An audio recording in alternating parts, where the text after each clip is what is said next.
Okay. Hello, folks. Hello, toppings.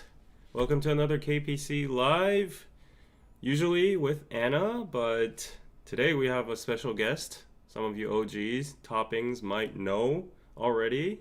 Why are you so stiff? Sorry, no. I thought you were gonna lead me in, radio. Yes. This is John over here. For those of you who don't Hello. know, please introduce yourself. Hey guys, my name is John. I go by featuring A John on my Instagram and YouTube. I'm currently a writer as well as a live broadcaster on a morning news magazine show at Arirang Radio. It's lovely to be back. It's been nearly a year, I believe. Yes. Right? Yes. Yeah. So yeah, it's nice to see everybody. How's this? How are you doing? How's everybody doing?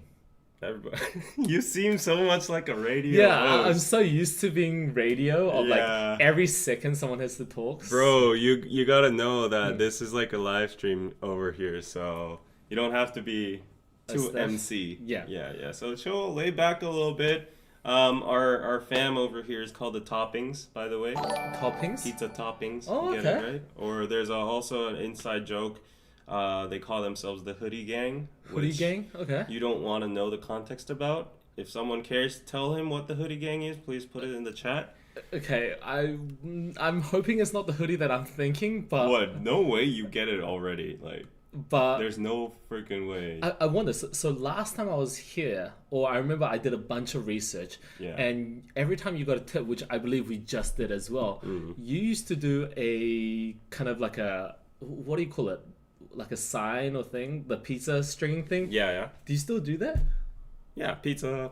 Yeah, really? Yeah. Oh wow! I thought. Yeah, I'll show you right now. Doll baby, thank you for the $10. Hello, cutie John. Pizza. Okay, I thought you would have given up on that real quick, but okay. Wait. People are like, relax, John. Hey, David, don't corrupt sweet John. Is it the piece? Is it the hoodie that I'm thinking? I don't know. Whatever you want to imagine. But yeah, we just came in, Yes. so I'm a bit hot, which is why I think I'm red. I didn't drink. I don't have the Asian flush. Yeah, I don't know why I'm red, but I think it's just because I'm a bit hot. Okay. So, wow, already almost 200 people in the chat. Please leave a like if you can in the meantime. It really helps getting more people into the stream. And yeah, we have some heated topics today. We're going to be talking about the whole Hybe internal documents getting leaked and like several artists talking up about it. And also we have some other news about like cousin marriage, North Korea potentially starting a World War III. What else did we have? I forgot. Like Like an ageism issue. a child rapist relocating. Right. And Rosé's apatu and all that. So yeah, stay tuned for today's stream. But before we go on, since John is in the studio and it's his first time here, yeah, like how have you been? I've been good. I've been trying to keep myself busy because I do a morning news show. David knows this, but I have to wake up at 4 a.m. every morning. That's crazy. And I have to be in the studio by 5 a.m., which is roughly 2 hours before the show. Yeah.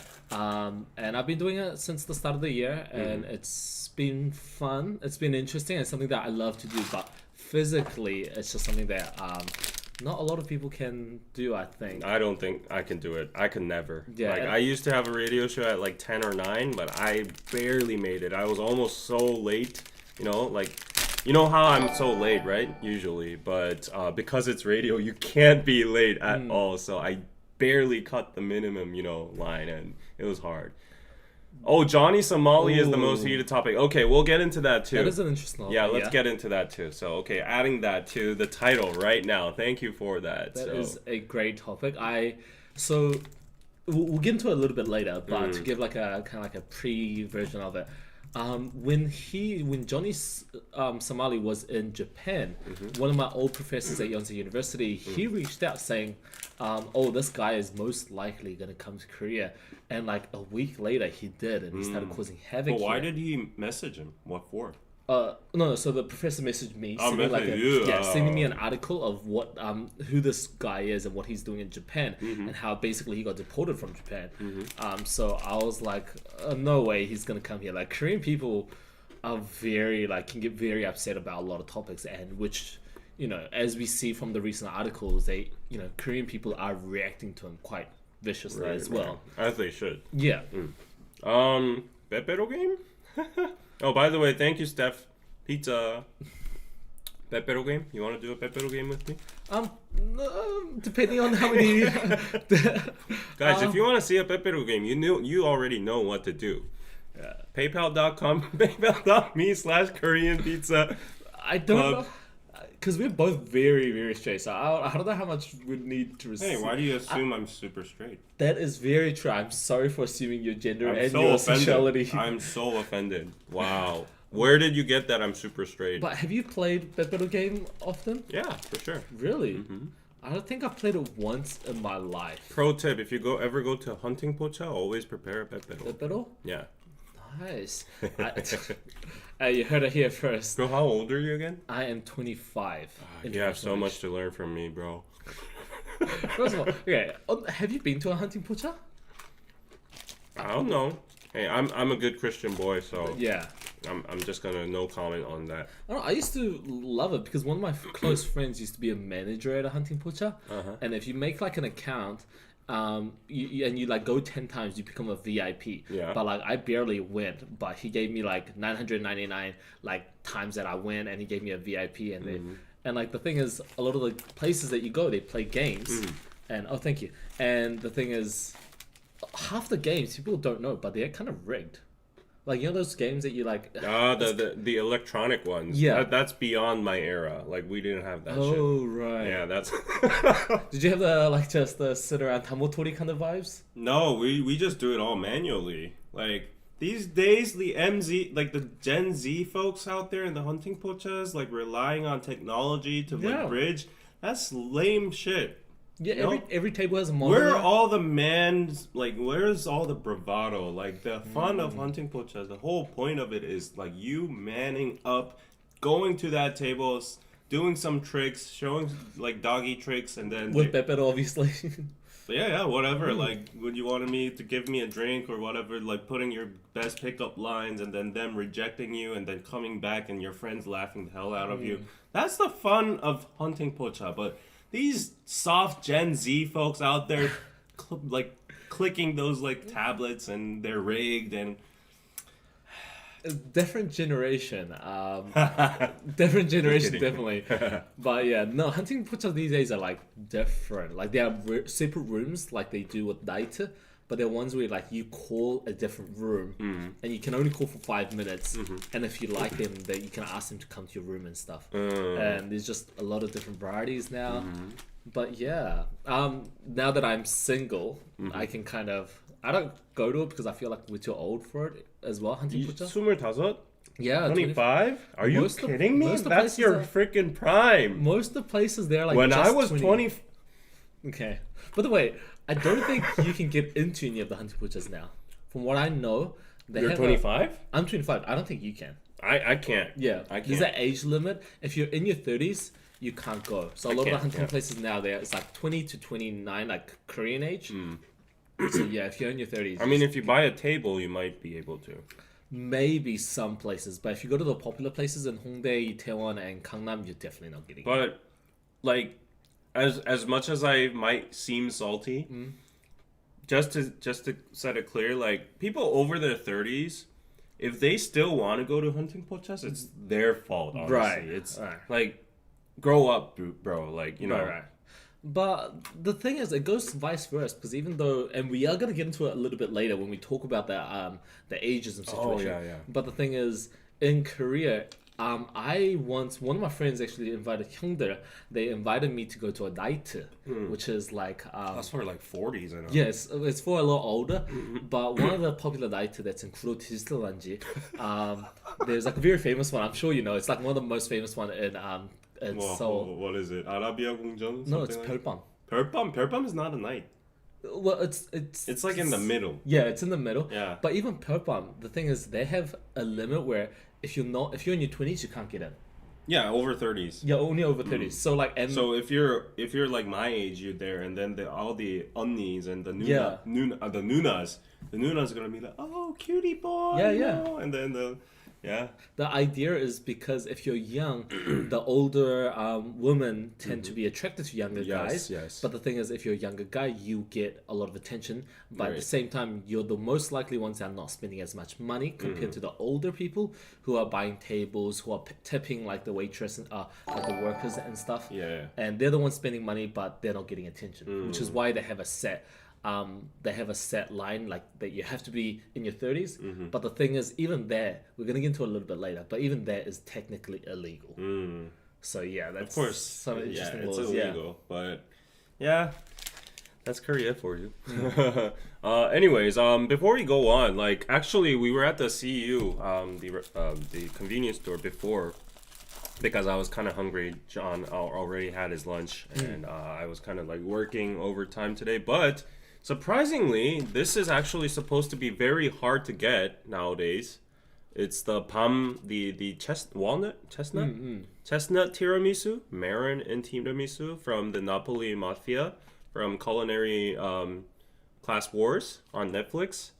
And you know how he won, and then he collabed with CU to like make this menu, and apparently there was like a whole freaking line for this. Right. Like, you had to like app reserve something for that. yeah. But we just went to the closest one. I guess maybe the Hype is down. Yeah. But like I found like one lying over there, and then I just got There was it. like 3, right? Yeah, there was like So I there don't was even quite a know. few. Yeah. But I did want to ask, have you watched the Culinary, the TV series? Yeah. All of it? All of it. Yeah. I skimmed through, but yes. I personally didn't. Because the thing is, if you work a morning news show, and thank you, and you have to write an article every day, it's really hard to watch all the newest series. But I heard it's great. I heard it's great, and there's a season 2 expected to be.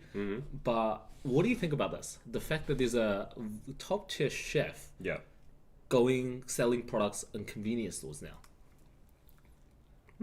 I think there's no problem. right? I mean, to be honest, like Napoli Mafia, like of course he's a top tier chef, but he was a black chef too. You know, he was a black spoon, and it's not out of his brand. And also, like the reason this came to be was like if you actually see the episode, it was a whole CU episode. Right. They only had to use the ingredients from CU, so CU was obviously the sponsor of the show. Yeah.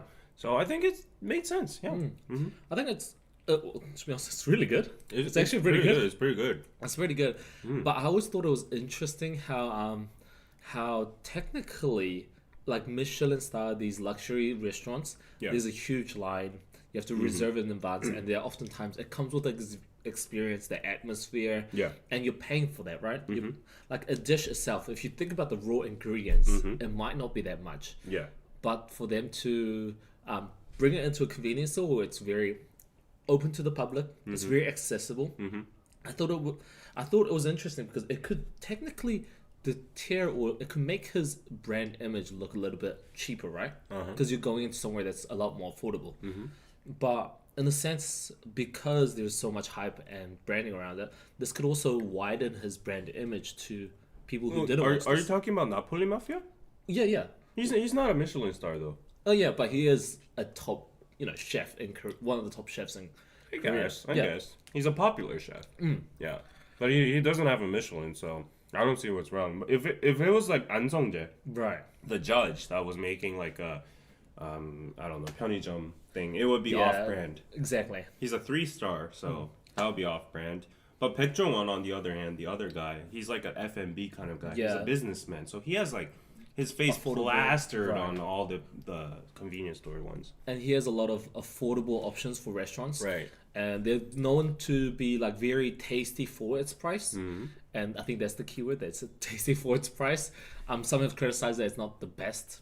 But for what you're getting, for what you're paying, I think it's pretty decent. This is actually pretty good. And this is really good as well. It's actually good. Yeah, very well made. It tastes like, honestly though, like it's not like mind-blowing or Right. anything. It's just like actually pretty, as you said, like for its cost, like for its price, it's good.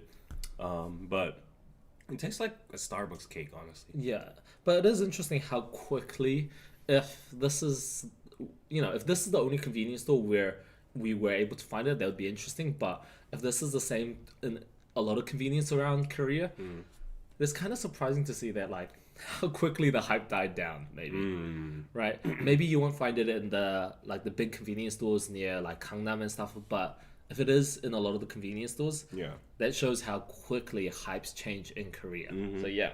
Mm-hmm. Oh, this actually tastes kind of like pecan pie. Yeah. Well made. I'm not the biggest sweet person, but it is. I love the textures. I love the diverse in textures, though. And I think I got a super chat up there. I think I missed it. Maybe sorry about that. It didn't show on the doc. Rachel, I think, sent something. Wait a sec. Let me get it. Rachel, thank you for the $2 pizza. Is Johnny going with you to the Coldplay concert? No, he's not going with me. But you're going to Cold. Oh right, I saw in your Instagram story. I am not taking you to the Coldplay concert. Why not? Coldplay is okay. You just said I'm straight as hell, and I am straight as hell, as you say. So there is no chance that you are going.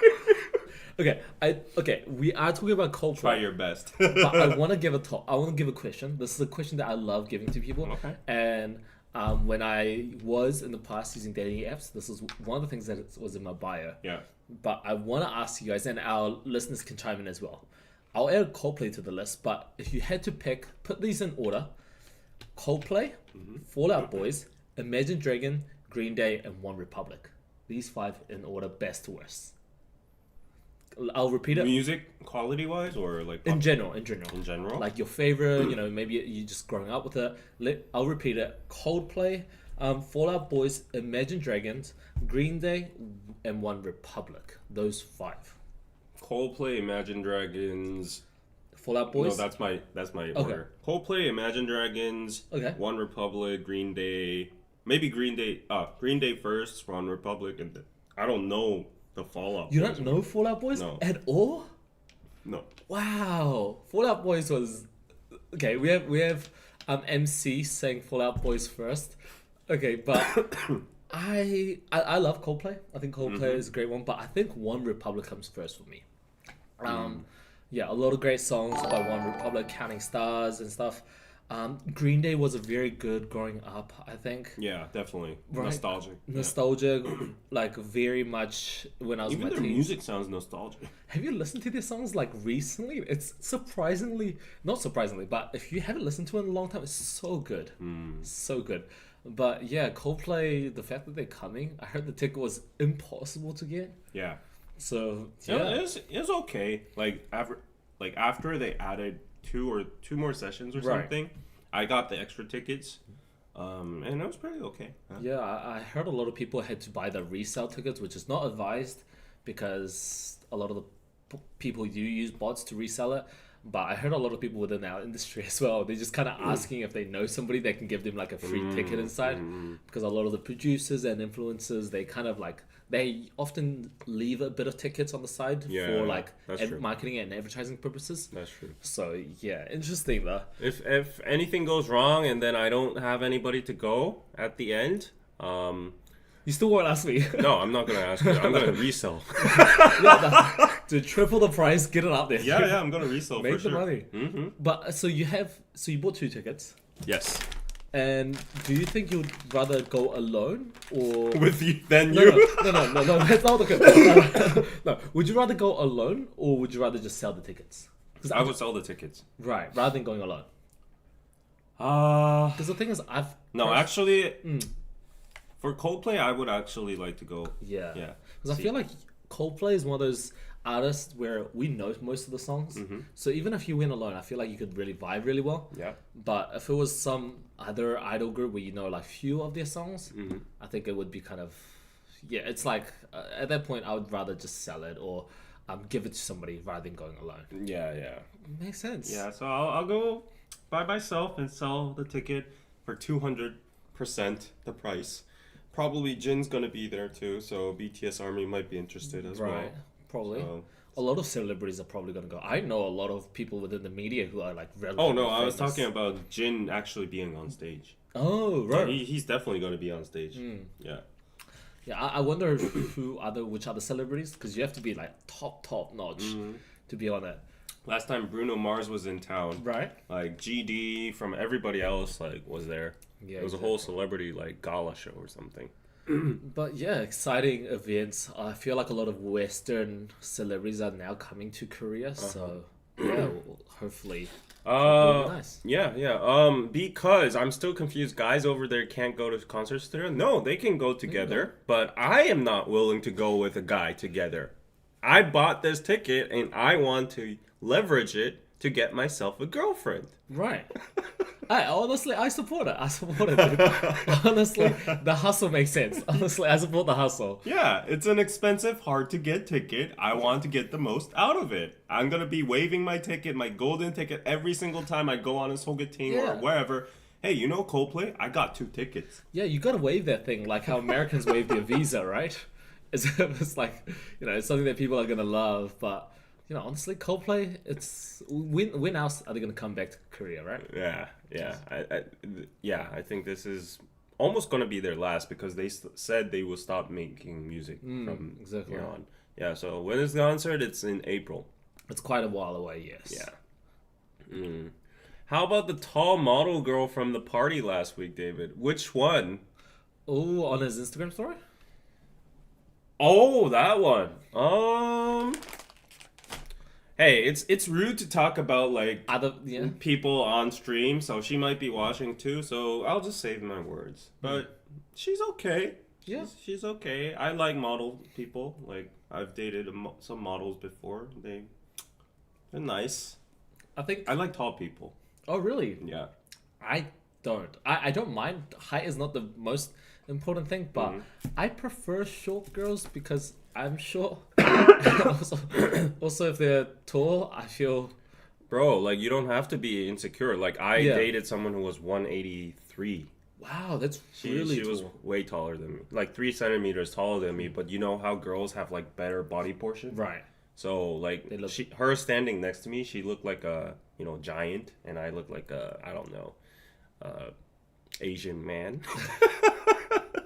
But also, I feel bad if you're dating a girl. Oftentimes, all girls want to wear heels, right? Yeah. Or sometimes they do, sometimes they don't. But if the girls want to wear heels, and they're already kind of on par regarding height, I kind of feel bad because I feel like some girls might feel like they can't wear heels because of their averagely short boyfriend. So yeah, I don't know, like, if it's the girl's choice, like, if she wants to wear the heels for, like, her aesthetic, and her, like, self-satisfaction, that I'm all for it, but then when usually I'm with, like, hanging out with the girl, I always say, wear flat shoes, wear Nikes. Really? Yeah, like, because I don't, like, of course it's, like, beautiful, but then I don't want her to be uncomfortable the whole time she's, like, walking with me, and, like, Seoul's a very hill kind of place. So. A lot of stairs, a lot of walking. But then, though, like, usually what I've seen is, like, on the first 2 dates, normally girls wear heels.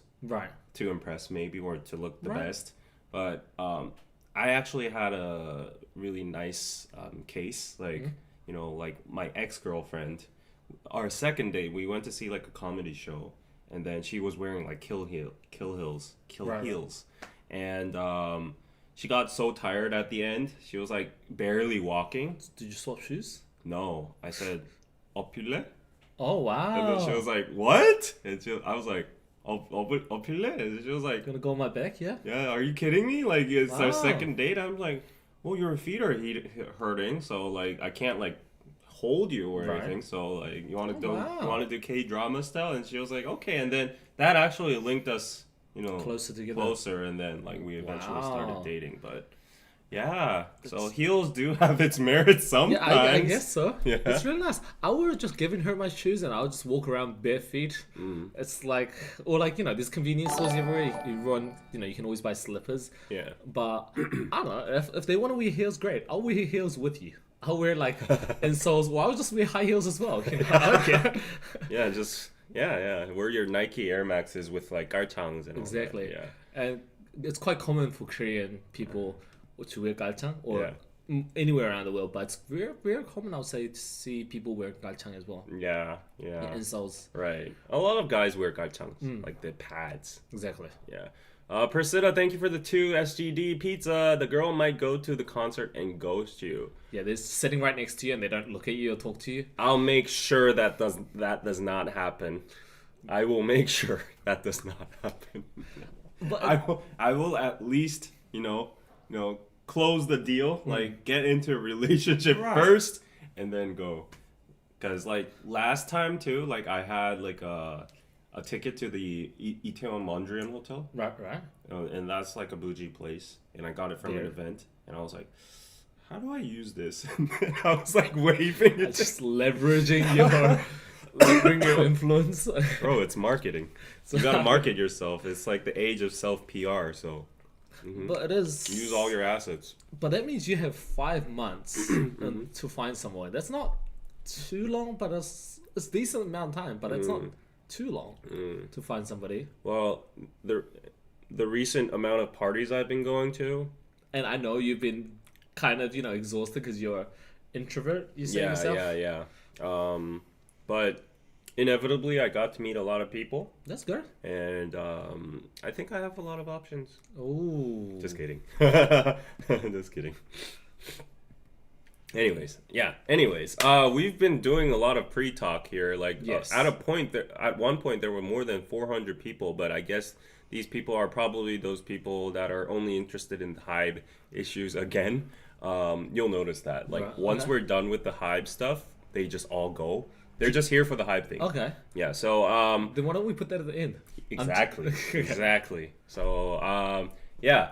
And then you'll see people leaving once we said that, and they'll come back in like 30 But the thing minutes. is, they never know because I think everybody has strong opinions about it. It's a very in-depth news, and if you really wonder, especially because since we're both in the media, I think I can give a little bit of insight on why this is interesting and why this has become such a big news.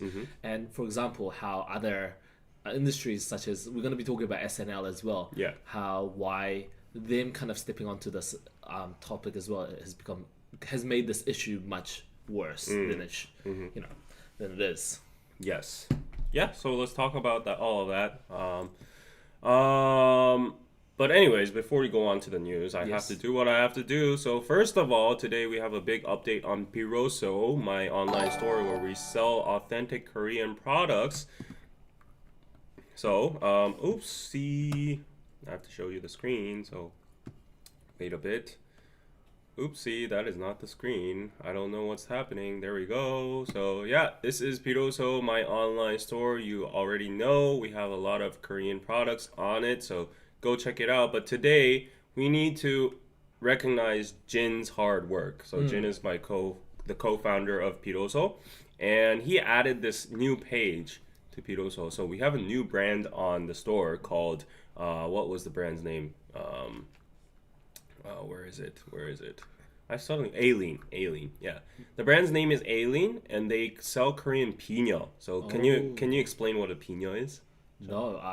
You don't know what a piña is? Not in detail. Well, I don't know in detail either, but it's usually like Korean traditional hairpins. Yeah. Where we had like fake hair, like right. Korean girls used to wear fake hair, like the noble girls, and they had to like use like multiple pins to hold it. It was quite common in the Joseon dynasty, from what I know, and it was also a sign of luxury from what I remember, as the fact that a lot of the products and how it's made is very fine. So only the royals, the nobles were able to get like the really meticulous, with these like jewelries and metallics as well. Yeah, that's true. So yeah, the piña symbolizes Korean identity and tradition. Each piña is handcrafted piece of cultural art. Piña adds elegance to any modern outfit, so you can read more about the piña's history on our blog over here. As I said, the fake hair attachments, and you can put it in like this, and it goes well with the hanboks. But nowadays, people are wearing in modern settings as well. It's becoming more and more evolved into like new designs and such. So you can see the unique ornamentals here. Like there's so many like sophisticated designs over there. It's practical for people with long hair. So Aileen handcrafts all of these, and it's like a mix between tradition and modern style. It's you have multiple designs over here. Pink flower piñas over here, so go check them out. It's a very affordable price considering the handcraft aspect, and we have like peach blossom wood piñas over here. So yeah, it's a very pretty one. Originally Anna was supposed to try it out today, Right. but she was too busy, so I can't put it on here. Unfortunately not. Unless you want to stab me, yeah, I'm unfortunately sorry, not. we can't demonstrate that, but this is how it looks. So check it out, guys. I know that 90% of our audience is female, so we have fast global shipping. We're doing a current sale right now of almost like 10%. So go check it out. You can get an extra 10% discount if you use the coupon code KPC if you haven't used it yet. And actually today, so props to Jin for making that whole page. Actually, Jin prepared like the real products today. So this is so cute, right? So can you open this for me? It looks really nice as well, saying that Yeah, they're so pretty, right? and I think it's a great gift as well. It's both Yes. very Korean, but at the same time, it's very like you can use it very modern, very very well made as well. Yeah, very sophisticated and delicate. So let me show you these. Like, so these are wooden, and this is how it looks like close up. It's so delicate, right? They're very pretty. Both. This is the front, I believe. This is the front, but also very. It's not like it's just plain at the back. So it's really well designed. It's very firm wood, so it's not like you're gonna worry about breaking it. Yeah. I would say it's thicker than a regular chopstick. A lot thicker than a regular chopstick as well. It's just maybe chopstick style. Yeah. I could use this as chopsticks. Yeah, actually. But it's very light because it's wood too. Yeah. And we have like I think this is maybe metal or I don't know, but yeah, we have the metallic version over here. Wow, look at the decorations and the ornaments. This is so pretty. And because there's, for this one at least, on my end, there's two different colors of wood. Yeah. So I think it's really nice. You can very much fit it, especially this one. I think you can fit it with most fashion designs as well. It's very low key in that way as well. Yeah, this is like, I guess like you just Hairpin? hairpin. You just, Yeah. I think I can put it in my hair. Oh, yeah. Yeah, let's not break But yeah, go check it out. It's really cute and beautiful. It's handcrafted. So can you drop the link? It's biroso.net. biroso.net. That is my online store over here.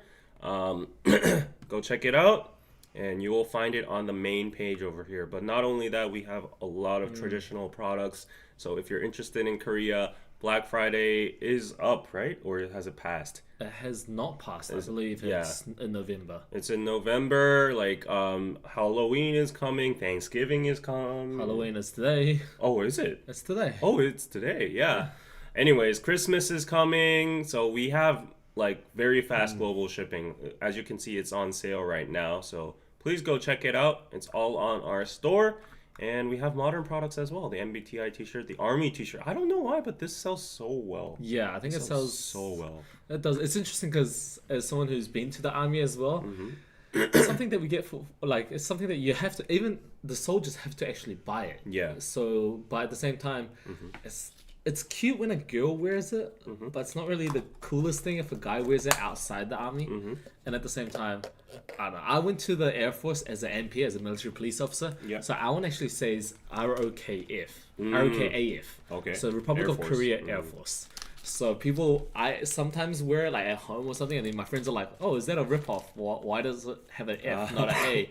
Why does it not finish on an A?" And I kind of have to explain, but really nice, very comfortable wear, I would say. Yeah, I think girls wear it even more nowadays. And I think that's cute. It's cute. I think that's cute, yeah. I think like Benzino, the rapper, he actually gifted his to his wife, Stephanie. And yeah, J-Hope wears it at home, so go check that out too. And just as we were saying, we got a order. Yes. Wow. Yes, Sandra, thank you for the order on Biroso. Let's see what you purchased. So, hoping it's a piña. Yes, you got the peach blossom wood piña pizza. Great. Biroso, yes. Okay, and I think I missed a super chat. Let's go on to that one. So, there we go. I can't see it. I'm still available if you Oh, Need and someone. Rachel's like, I'm still available if you need someone, David. I'm short, so you still tower over me if I wore heels, David. Rachel, I'm sorry. I'm looking for someone in Korea, right? Right. Yeah, so. Unless you're flying, you're gonna be flying in. Yeah. It's gonna take a while. I Yeah, guess. and I do not have the cost to pay No, for definitely that. not, Yeah, yeah. honestly. Okay. And of course, speaking of parties, before we go on, this is, I promise, the last thing I need to do. I got to do what I have to do, right? So where is it? This like doc is like so hard to manage every single time. Let me see. Okay, media source over here. I forgot how to do it. Oh, there we go. There we go. So there we go. Put it over here. And if you see the banner down here, you can see Soo House, which is the official sponsor of KPC Lives, and they've been thankfully sponsoring every single episode. So please go check Soo House out. They have they're an app, and you can attend so many events like the one I went to. You can have cultural experiences. You can hang out with locals. I made so many friends over there. I made so many subscribers over there. Ryan in the chat actually attended to an event, and we took selfies and all that. And it was just a nice gathering. They have cooking classes, traditional Korean snack classes, K-pop dance classes. They even have special promotion offers for specific kind of K-pop events. And actually John and I met right before I went to that event. Exactly. Yeah. Yeah, and it was RSVP only, so I wanted to like actually take you, but like that day it was impossible. But like you can make your own meetups and you can host your own events. You can chat to people who are interested in Korea. So please go check it out. There's like exclusive content, quizzes and lessons and all that. So yeah, it's Soo House. Yeah, it has over 10,000 downloads on the Google Play, and it's 5.0 star rating. Yes. So it's perfect score, 10K downloads, which is very rare for something to be downloaded this much and have perfect score. So yeah, it must be good. Go check it out, guys. Go check it out. Well, you're a natural in sponsors. I like that. No, I gotta see if it's good. And also the thing is, I actually started downloading it, but I want to check it out what it is as well. I love events. I'm a huge extrovert, so yeah. Oh, it sounds like something that's just up my alley. What's going on November 6th? Yeah, something November 6th, Korean International Students Friendship Festival is going on. the day after the U.S. election, which yes, So sounds a fun. lot of events going on. This was the Cheongdam one. I didn't go to this one, but I went to the rooftop party. I think it was this one. Yeah, you might see me in this video maybe. Was that you? No, I don't know. What? Are you worried you're gonna be exposed talking to somebody? Maybe. Oh, let's see if I appear or not. I think this is the latter part of the because it's not as much as crowded when I was there. It was like full. It was full. Right. Yeah, but there were a lot of influencers there, a lot of Korean guys and like cute girls and all that. So yeah. Anyways, that was Soo House. So go download it and mention in the reviews that you came from KPC. So yeah. Anyways, okay. Yeah. I think I got another super chat. Big bro, thank you for the $2 pizza. Hey David, love the stream watching from LA. Yes, thank you from LA. LA. Okay. Should we get straight into the news now? Yes, let's do it. I think we've done enough pregame. So thank you for the wait. Let's tackle the light news first. Yes. So yeah, Rosé's apartment redefines K-pop's global appeal as it actually climbed to the Billboard Top 100, right? Yes. It did. As like fourth or I don't know, fifth or sixth or something like that. But it surpassed 100 million streams within the 7 days on Spotify. And we're not talking about iTunes. Right. iTunes is very highly manipulative. But we're talking about Spotify. We're talking about Billboard over here. So yeah, this is the second fastest overall for a K-pop act following Jungkook of BTS. And it's more significant because Rosé used the apartment, drinking game. Right. Have you played that before? Yeah. It's a very common game to play. So for it to be a song, because it's a rhythm that we kind of, if you go to university here, it's something that you kind of grew up with. During your freshman year, you play it a lot. Right. Right. You want to play it? Sure. There's... We can only do up to like... Oh, actually... Yeah. We can go into infinity if you want, but we'll just be But counting then a lot. it's like 2 people, so... But the thing is, so there's a lot of videos that actually just tell if you're playing with 2 people, you just know that if you're picking odds, it's going to be the other person. Right. Or Exactly. Vice versa. So it's But just to give a demonstration. Right. Okay. 아파트. 3. Okay. 1, 2. 3. Okay. Then I'll be you drinking. drink. Yeah. Right. Yeah. But it's a very common song. It's made top charts even in like Korean streaming services. And yeah, but it uses a lot of melodies that we're very familiar with, and a lot of other tunes that we hear in a lot of other already famous songs. But overall, it's a great music, and honestly, Bruno Mars has his line, his voice, it's just great. Don't you wanna, baby? I'm sorry. Yeah, but yeah, Bruno Mars is great, and Rosé, she's. I'm from New Zealand, but she was born in New Zealand, Rosé. She was raised in Australia. Oh! So, yeah. Kiwi. I gotta show my support to my Kiwis out there. So, yeah, Rosé, it's a great song. But it's a great song, yeah. I do want to say, so you haven't been on the radio broadcasting in a bit, right? No. But I'm currently in it. But something that I've noticed is that when it first kind of went big, every single show played this song. Of course. To a point where it started like... You're getting tired of it. Yeah, I'm getting tired of it. It's every 2 hours they're always playing this song. That's Korea. Yeah, it's very Korea. But at the point, I was like, are we allowed to do this in like national radios? It sounds like we're just like kind of promoting one song. But no, it was popular. It was everywhere. It's a great tune. And it's very fun. I'm glad that even this has put spotlight on other drinking games as well. Some that we love. Yeah. I love the factor that it's like, promoting Korean drinking games and the Korean pronunciation of 아파트 and all that. That's so cute. And Rosé being a Blackpink, member superstar while representing our country. Right. Big collab with Bruno Mars. Everything went right. And before in my other YouTube live stream, a lot of people misunderstood me. It's not that I don't like the song. I was like, it was not what I was expecting. I was caught off of surprise because Rosé is well known for her very sentimental and romantic voice. She has a really, really beautiful voice and good vocal skills. So obviously with Bruno Mars, I think I would have thought she would do something like Talking to the Moon or somewhat of his sentimental songs, like his romance songs, his major hits. But then we got something totally different, and I was like, oh, this rocks. Yeah. But it was not what I was expecting. But then I definitely thought it was gonna go up very high on Billboard because it's very radio friendly and to the masses. Exactly. So yeah.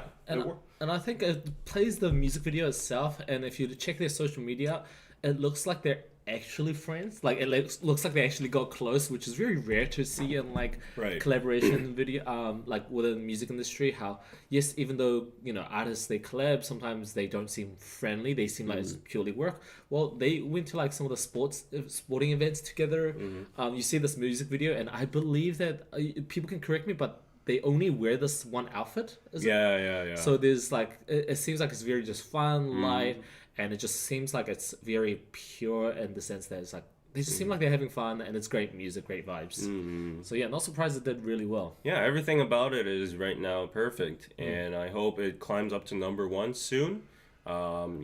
So stream 아파트.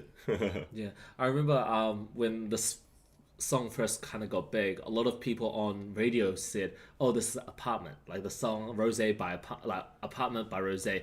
And then a lot of people were saying, no, you should pronounce it 아파트, specifically, not Apartment. So, and I thought that was very interesting, and the fact that they're kind of promoting Korean pronunciation. I think it's it's fun, it's interesting, and it gives a lot of people into Korean culture as well. Okay, yeah, so great. 아파트 is great, and I guess looking at the chat, the Dodgers won the World Series. Did they? Right now, it's about time, right? So, I think Dodgers were ahead 3-1. So if they just win this game, it's probably their win for the World Series. But just please confirm in the chat if that it is. If that's so, congratulations to the LA Dodgers and LA people.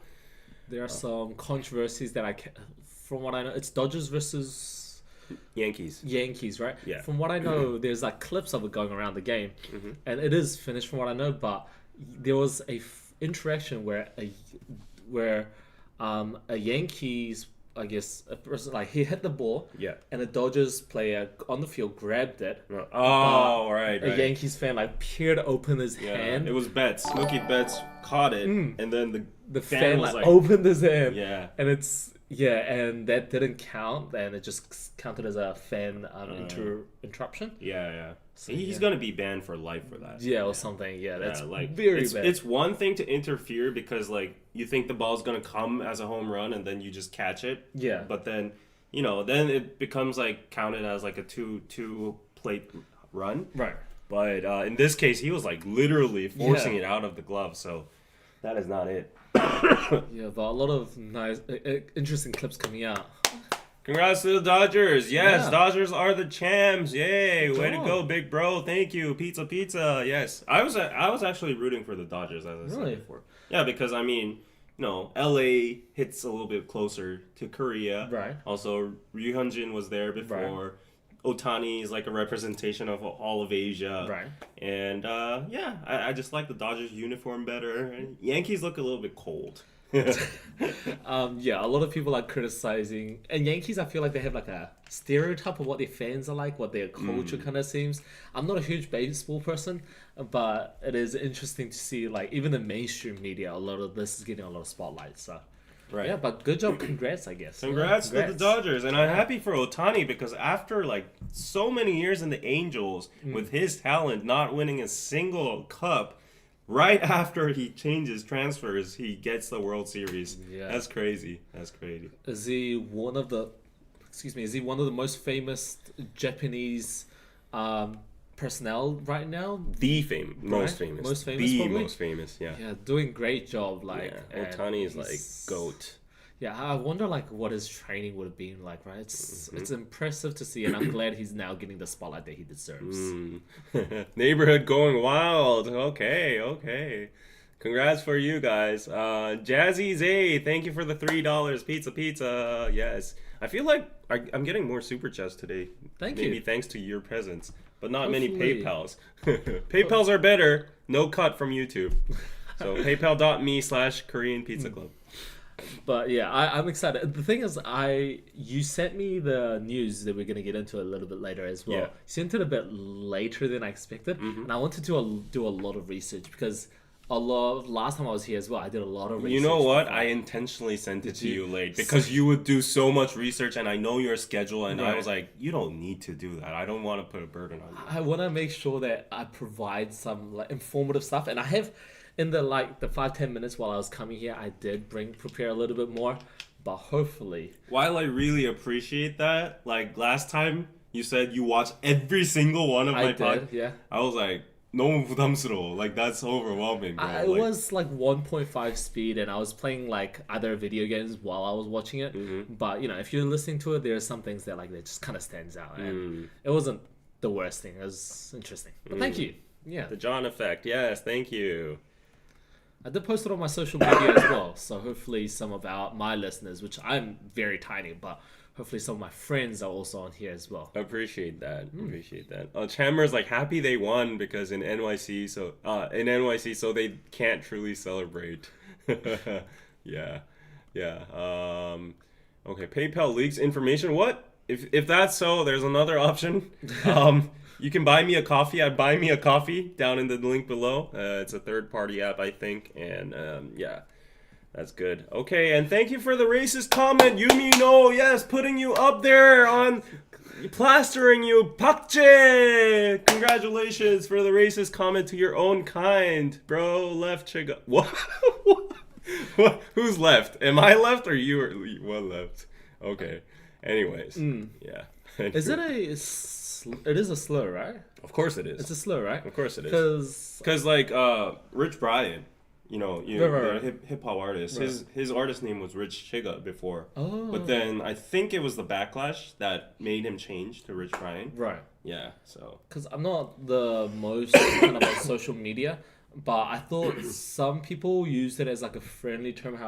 But I had no idea. At the same time. I mean, some comedians use it time to time, Yeah. but I don't think it's yeah. It's a derogatory term towards like Asians. Okay. Yeah, it's the mix of the N word with China. Okay. Yeah. Anyways, let's go on to the actual news because that is not the most important thing in the world right now. World War III is about to start, and this is some sad news. This is actually very sad. North Korean troops. You remember how, like I said, they sent over like 15,000 people over there approximately. They were basically annihilated in the first battle between Russia and Ukraine. Ukrainian soldiers steals their I think this is like drone or something. Right. But their flag, the flag. Yeah, the Ukrainian soldiers stole their flag. So after so much refusal from the North Korean side that they did not send anybody, that's stupid. Why do they lie? Anyways, yeah, it's so sad that these troops were just used as, as expected, bullet shields. Yeah. They were just on the front line and their lives were just like wasted like that. There was a talk of 15,000, 11,000 to 12,000. North Korea is currently planning to send a total of 88,000 troops. Right.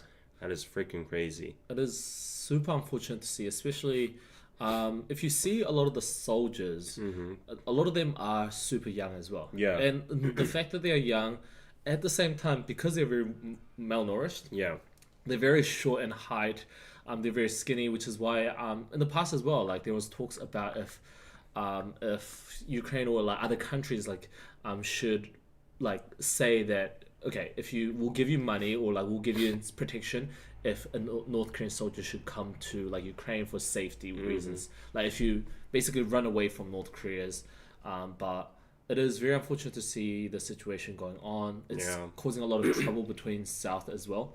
For example, I just got news this morning, or it was actually last night, the Defense Ministry of Korean Defense Ministry as well as the U.S. Defense Secretary, they met at the Pentagon, and they talked about the current situation that is going down. And the Korean Defense Minister, he noted that a high chance that Pyongyang will ask for technology transfers from Moscow to aid its weapons program, including tactical nuclear weapons and ICBMs in exchange for the deployment of forces. So basically, we are seeing news where the North Korean is sending these soldiers in hopes that Russia will also provide them with nuclear weapon or other technology, which is... and some people are saying it's very inhumane that you're basically exchanging deaths for weapon. Exactly. So yeah. Yeah, I mean, North Korea has nothing else to provide, so they're just sending their people to die, and they can't feed them anyways, so they're using them as like, just human shields. Right. And that's just so effed up. It's so disgusting. It's so sad. And as the same Korean ethnicity, it's just so heartbreaking to see our one of our own kind. Right. Just because of the reason they were born on the different side of the border. Like they're being used against their will. They don't even have the option to surrender or run because their families are taken hostage. Exactly, yeah. And they don't have any choice. Like there was actually footages of Ukraine trying to persuade and attract North Korean soldiers to come surrender by saying we have plenty of food, we have meat for you, we'll actually extradite, what do you call it, provide asylum for you and all that, but none came. Actually some ran and then some actually got killed. Yeah, got caught and but executed. But anyways, because of the complex situation, that's not even an option anyway. So it's just so sad. Yeah. It is sad, and the fact that a lot of them are malnourished, they are not trained, so they are just there as just a lot of people are saying it's 머리 수치한다, they're just there just to increase the numbers. They're not actually there to providing any actual defense or apparently Russia has a shortage of people right now. Right. Yeah. According to Western internet information.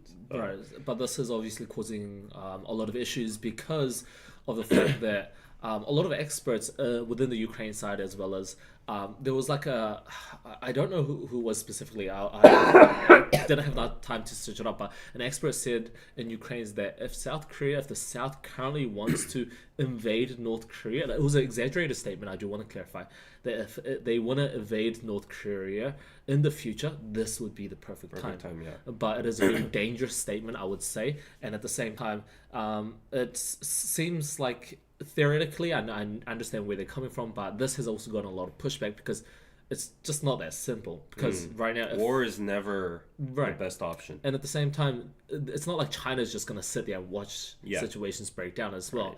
And we'll have to see if other nations get involved, what South Korea will do as well. There was talks about if South Korea will send military aid, not humans, but like ammos or other things towards Ukraine. But yeah, we'll have to wait and see where this pans out because it is an ongoing issue. Right. It's truly sad. It's truly sad, but on the contrary, this is actually escalating to other lengths. So North Korea created a world war, says the U.S. diplomatic powerhouse. He was actually the deputy Secretary of State and former U.S. ambassador to Russia, John Sullivan. He actually said this, sending troops and all that, this is making this war from a Ukrainian-Russian war to a world war because a third country is getting what do you call it? Like getting involved? Involved, yes, getting involved. So this is shifting the geopolitical environments over there. Right. And the UN is saying this is against the treaty and all that, but when did they actually listen to that? Exactly. And Ukraine urging South Korea to invade North Korea and all that kind of stuff, that is actually instigating the world war narrative and the potentials too. So he said the dispatch of troops to North Korea has become a matter of great interest not only to the South Korean government but also the U.S. The war in Ukraine has become a global conflict and is shaking peace and stability of the Korean Peninsula. It's very scary, and the thing is, this war against Russia and Ukraine has been going on for over a year now. It has been going for a long time, and at first when it first broke out, it was a huge topic that was on everyone's radar, but with everything on the news, it's not on everybody's attention. Like for example, in Korea, we're very much aware of it because of what North Korea is doing, but I wonder if this is as much in the spotlight in Western countries. And you guys can let us know as well. Is this a common topic to talked about, in America and Canada, wherever you guys are? Because we are definitely seeing it on news every day. But because we're in South Korea, but a lot of people in the Western media, because it's U.S. elections very up soon in 5 days. So a lot of people are saying that it's not on a lot of people's or the strong nations radar as much. So yes, very sad news. Yeah, and in this article it says former President Donald Trump declared that if he won the presidential election, he would end the war within 24 hours of his inauguration. But Sullivan diagnosed that it would be difficult to implement. I could diagnose that too, honestly. I don't have to be the deputy secretary of state to diagnose that. That would be difficult to implement. So Sullivan predicted that since the Ukraine war has expanded into a global war, trying to end the war could send a signal that the U.S. is being pushed out of the complexly linked world war. So whoever becomes the next U.S. president will have difficulty making such a decision. Yeah, it's not going to be easy. It's not going to be easy. 5 days until U.S. elections. It's very neck and neck, so it's very hard to predict who will come on top. But yeah, this is a serious issue amongst a lot of other serious issues that's going around the world as well. And it's gone to a point where, at first in Korea before, there was a lot of talks about the balloons and, a lot of people them playing speakers and stuff, South Korea playing speakers and stuff on the fences, on the DMZ line. But this is getting very serious to a point where I'm slowly feeling that what if... Yeah, it's escalating for sure. What if is coming up. I've been saying that for the whole entirety of my live streams that people in Korea are so indifferent about it, but if you actually see it in a wider lens, take a seat back and see the world, like we're actually having multiple Right. full-scale wars happening, and the geopolitical dynamics are shifting so fast right now. Like China and Taiwan and the Right. U.S. not interfering in anything, the UN not being able to do anything, Right. Putin just like off his leash. Kim Jong Un sending troops to Ukraine is going crazy, Right. and yeah, like in those kind of lens, like anything is possible. So it's pretty scary. And the U.S. What do you call it? Deputy Secretary of State Yes. is actually calling it a world war now. Right. So I feel like maybe next week when you guys do this live stream again, or within even a month later, yeah, that it's gonna be extremely worrying, and probably the landscape of this news has probably changed a lot as well. yeah. Hopefully, in a brighter side. Hopefully. Yes. Okay, so let's lighten up the mood a little bit. Let's go to lighter news. So the next news is satire or ridicule. SNL Korea stirs debate. So you know how SNL is famous for parodying and Right. like dressing up as famous people and acting on about them. So this is like Hangang, the novelist that won the Nobel Literature Prize. And this is Honey from New Jeans that did like the the National Assembly audit and stuff. Spoke out, yes. Yeah, and this is just a scene from SNL, and they're playing with like sexual words over here. Yeah. So Jersey, pronounced in Japanese is jazzy, Which is in Korean dick. yes. Yeah. So he's playing with the word like jazzy, and Yeah. then to a girl over here. So like people are like, where's the line of comedy and all that? But I think this was the most like controversial case about like Hangang, because Right. like she's like she won a Nobel Literature Prize, and she's like a very what do you call it, respectable person, Right. respect-worthy person. But SNL totally jumped on that and made fun of her. Right. So what's your opinion on this? So the thing is, I understand where SNL is coming from, because the thing is, SNL traditionally in Korea we had a lot of comedy shows from K-Kunst and other like very famous ones in Korea, and SNL now being currently not on mainstream mainstream media, so they're not on KBS, NBC, SBS. They are allowed to push these boundaries of where they can joke, and which is why they are pushing the line and how far they are taking it.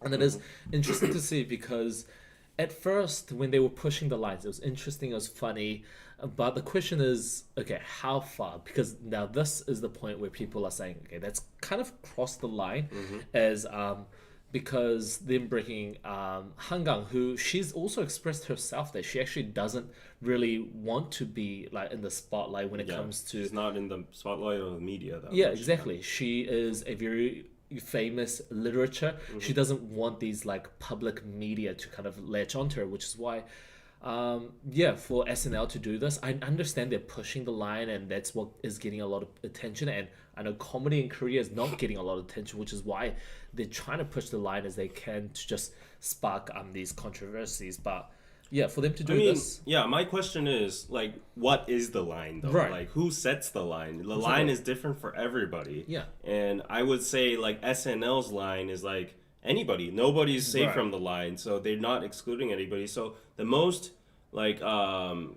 most argued narrative about like this whole controversy was, first of all, it was sparked by the Hangang right.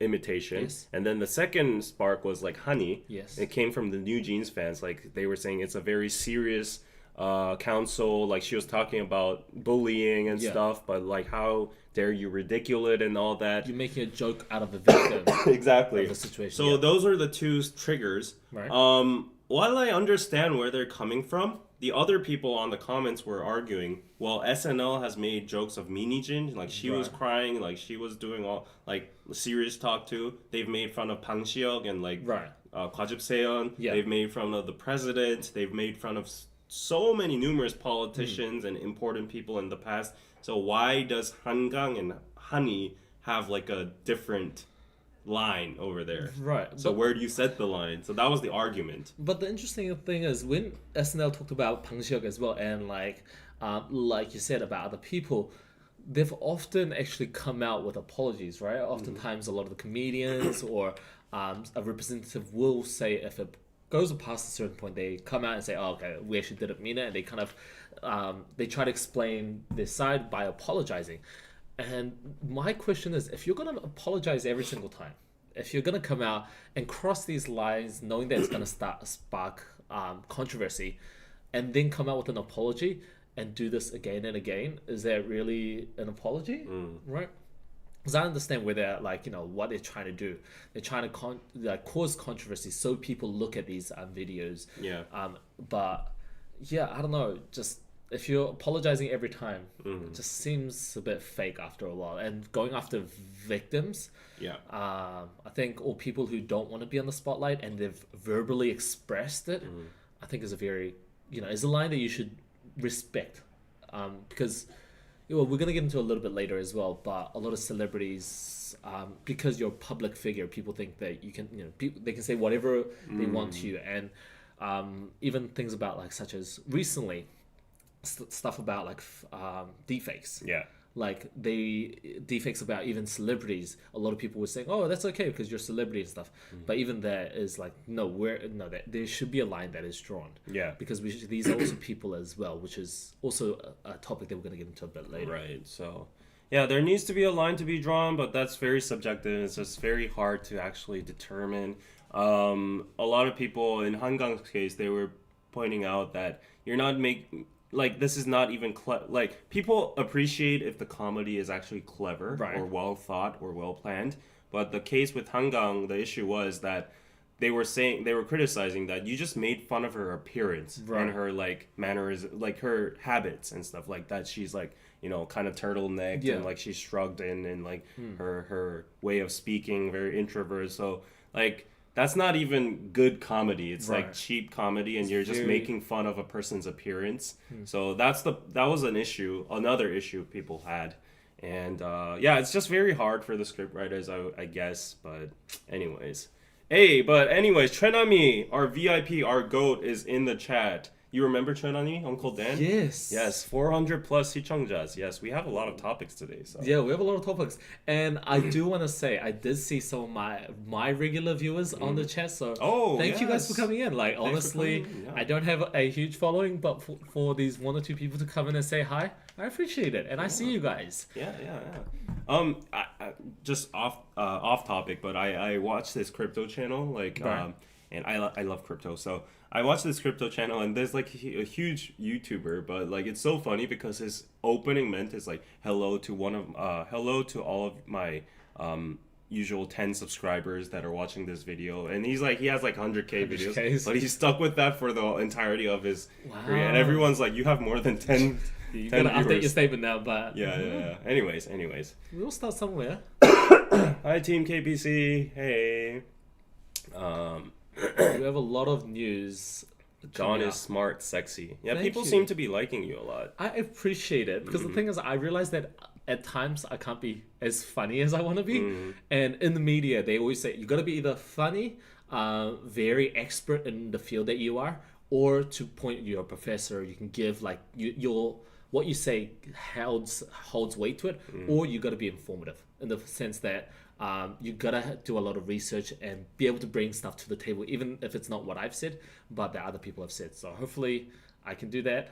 Or you gotta be controversial. Which I think that's the best, honestly. Fastest in terms of influence and impact wise, that's the easiest way. Yeah. So speaking of controversial, obviously the next topic is gonna be Johnny Somali. Yes. So I actually haven't prepared a piece for it, but I think I can type it up right now, easily right now. And luckily, some of our listeners have been saying, have been also explaining to other listeners. He's been. Has he been deported now? No, he's been arrested. Hooray! Yeah, not surprised. He's arrested. This is 1 hour ago. This is breaking news. Okay, he's been arrested of assault charge. Face is bruised. Okay. Yay to go. So to give a quick, very, very brief on who he is a YouTuber, and he is very controversial for doing a lot of kind of extra. I'm gonna say extra. It's a very PC word, but extra way of like doing a lot of things in public. Yeah.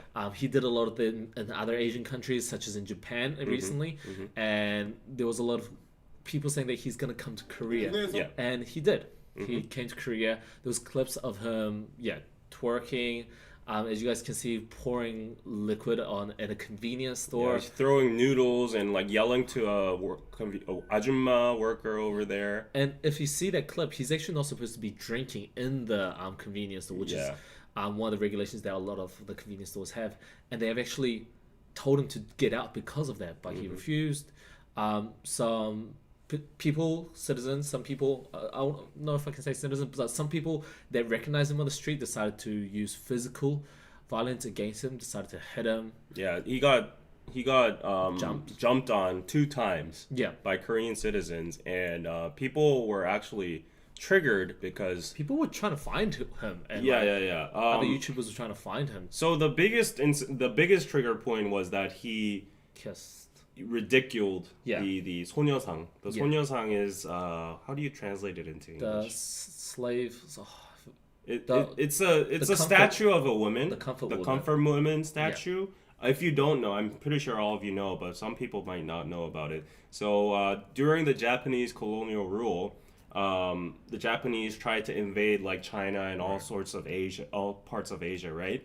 So they not only conscripted soldiers from Korea, men, but they also just took away girls to the war zone, and they used them as sex slaves. So that the rotation after rotation, Japanese soldiers would relieve their sexual urge towards like Korean girls. It's just like so disgusting to even describe it. But that's basically what the comfort woman is. We call it 위안부, and it's become a huge. It was always a huge problem in Korea. The most sensitive problem among like international affairs between Japan and Korea because they've never officially like apologized over it or anything. And Japan's tactic is that because it's been so long, the comfort women are all dying now. Like they're passing, their ages are like all at 90 something. There's only a few people left. So Japan's like, once they're all gone, like it's going to be wiped out from history. So they're not saying anything, apologizing anything. So what Korea is doing to counter that is to make statues of these comfort women all around Seoul, right in front of the Japanese embassy to face it, and it's making it in significant places to always make the citizens remember about like the horrific things that they horrible things and all that. Yeah. But what this YouTuber Johnny Somali came and did was he twerked in front of the comfort woman statue, and he kissed it, and he was like saying weird shit about it, not informed at all. So that was the biggest trigger point. And then all the other things you saw, he was kissing the president's face and whatever. Like he was saying to minors, like Korean minor girls in the street, that they're bitches and like all that kind of stuff. So yeah, and the thing is about the statue is that if you come to Korea, you'll recognize that there are a lot of these statues around Seoul and other parts of Korea, but oftentimes they're very well respected. Oftentimes, if you go past these, during winter times, people will put scarves or like warm hats, or even put like heat packs on the statue. Some would often put like flowers. There's one near Chungangde University, where people will leave flowers next to the statues. That's my school, by the way. Right, and it's a form of respect. It's something that a lot of Korean people hold dear, and even in countries in Europe, I don't know but I believe it was in Germany this year where they recently made a statue as well of the same statue as well. So it's something that is very well respected in Korea, and for him to disrespect it like that. And one of our listeners have said he effed around and he found out, basically. Yeah. And Go on. Yeah, he definitely did a lot of messed up things. But there is still talks. A lot of people are technically on the side that he kind of deserved it. Wow, he even put up the rising sun flag. Oh my god. And the fact that he has been arrested. It seems the latest news. But from what I know, his account was also banned. His YouTube account is banned. His YouTube account's banned, and I believe he made a new one on his secondary YouTube account. Yeah. And started posting there. But he's banned on Twitch too. I think he was streaming on Kick, but maybe he's banned over there too. So, anyways, he was also deported out. He was also banned from Japan. Right. Yeah. And then the Korean people were infuriated after seeing what he was doing in Korea, while the police wasn't doing anything about it. They just like sent him because like he was a foreigner. They didn't have any jurisdiction over him or anything. They couldn't speak or communicate with him. And the most infuriating part was when he was actually getting like jumped on by a Korean, he was saying, "I'm gonna call the police, police." Yeah. So that means the Korean police is protecting him. So people are like, what is the Korean police doing against this guy? And his ultimate card always, even in Japan and Korea, is to always shout, USA, USA, USA. I'm American. Don't touch me. Don't touch me. American, American. And then that actually has some effect. Because like Americans are basically untouchable in Korean like politics or, laws or whatever. Right. So like he knows that and he's like using against it. Yeah. For him to use that, for him to basically use the foreigner card as well, it's very cheap. But at the same time, we are seeing latest news that come out of people are trying to basically hunt him down.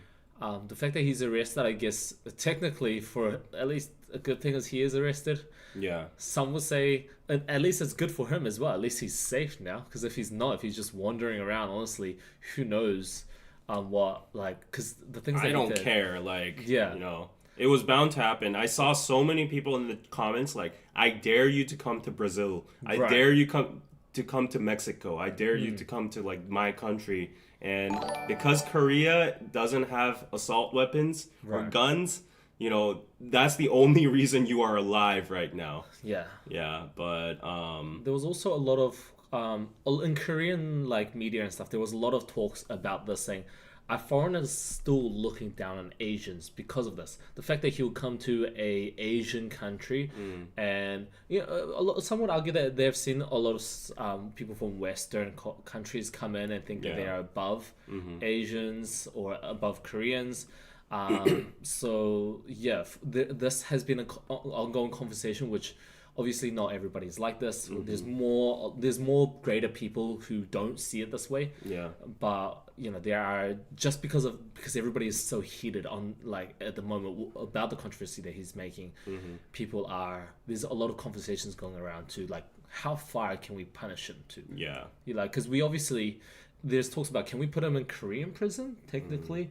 I don't know. But so technically, historically, whatever happened, mostly with like the U.S. Army, because like the U.S. Army has a history. Of course, we're very grateful to them, but not every individual is like saints, right? They're not all saints, so they're gonna go out and create some issues in Itaewon and Hongdae and all that. So whenever they're getting into like violent activities and stuff, the Korean police or the law cannot touch them. They always go into the U.S. Army and they have their own like army trials and stuff. Regulations, yes. Yeah, so that has been like a societal problem in Korea for a while. And because the U.S. is like honestly the most powerful country in the world, it's very hard to like actually, punish a U.S. citizen. And like the fact that he's using it to his advantage was just more infuriating in this case. And we do want to clarify that it's not all U.S. armies. Of course not. It's not all foreigners that come here that think this way, but it is the bad apples that that just stirs up these conversations, which causes more tension between cultures. And because while America, a lot of people say America, especially. Oh wait, I'm sorry to cut you off. Yes. I need to clarify. He wasn't arrested. I'm so sorry. Oh, okay. I totally read this wrong. The YouTuber who punched him got arrested. Oh, okay. Oh my gosh. What? Okay. Wow, that is... Makes sense, technically. Okay, technically it makes sense, but... Yeah. What?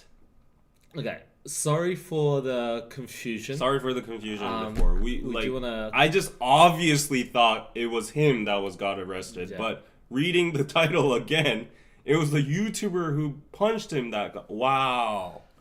Okay. He's like a vigilante for us, but you guys are. But it makes sense, as to some people would say, even if you do a lot of these things that you kind of deserve, physical violence is never the answer, right? It should always be punished by law. But there are still conversations about what he is doing, and also still conversations about. There's not even an argument about if it's good or bad, but there's arguments about, okay, then what should be the punishment? Where is he at the moment? So yeah, people are actually looking for him, and there's like Yeah. a bounty on his head, and people are digging up, like they're making like reports that he's doing drugs and stuff to make the police go investigate, and I don't think they have found him then. Like I saw some news that he was staying in a Koshiwon, and then like the police actually went to find him, but then the Koshiwon owner was like, oh, he left in the morning early, and then we don't know where he is. There were some reports. There was a whistleblower from his Discord chat where he and his like group were like kind of planning to flee the country, Right. and they were like, what if we go to Incheon airport and someone spots us there and we get like mugged there and stuff? Right. Like what happens? And then people were like, oh, it's gonna be fine if you go in the late night, and people won't punch you in the airport and stuff like that. So Yeah. he's scheming to flee the country right now, and people are on the look for him. Right. And I think YouTubers, as like vigilantes, they actually want to like punish him severely. Right.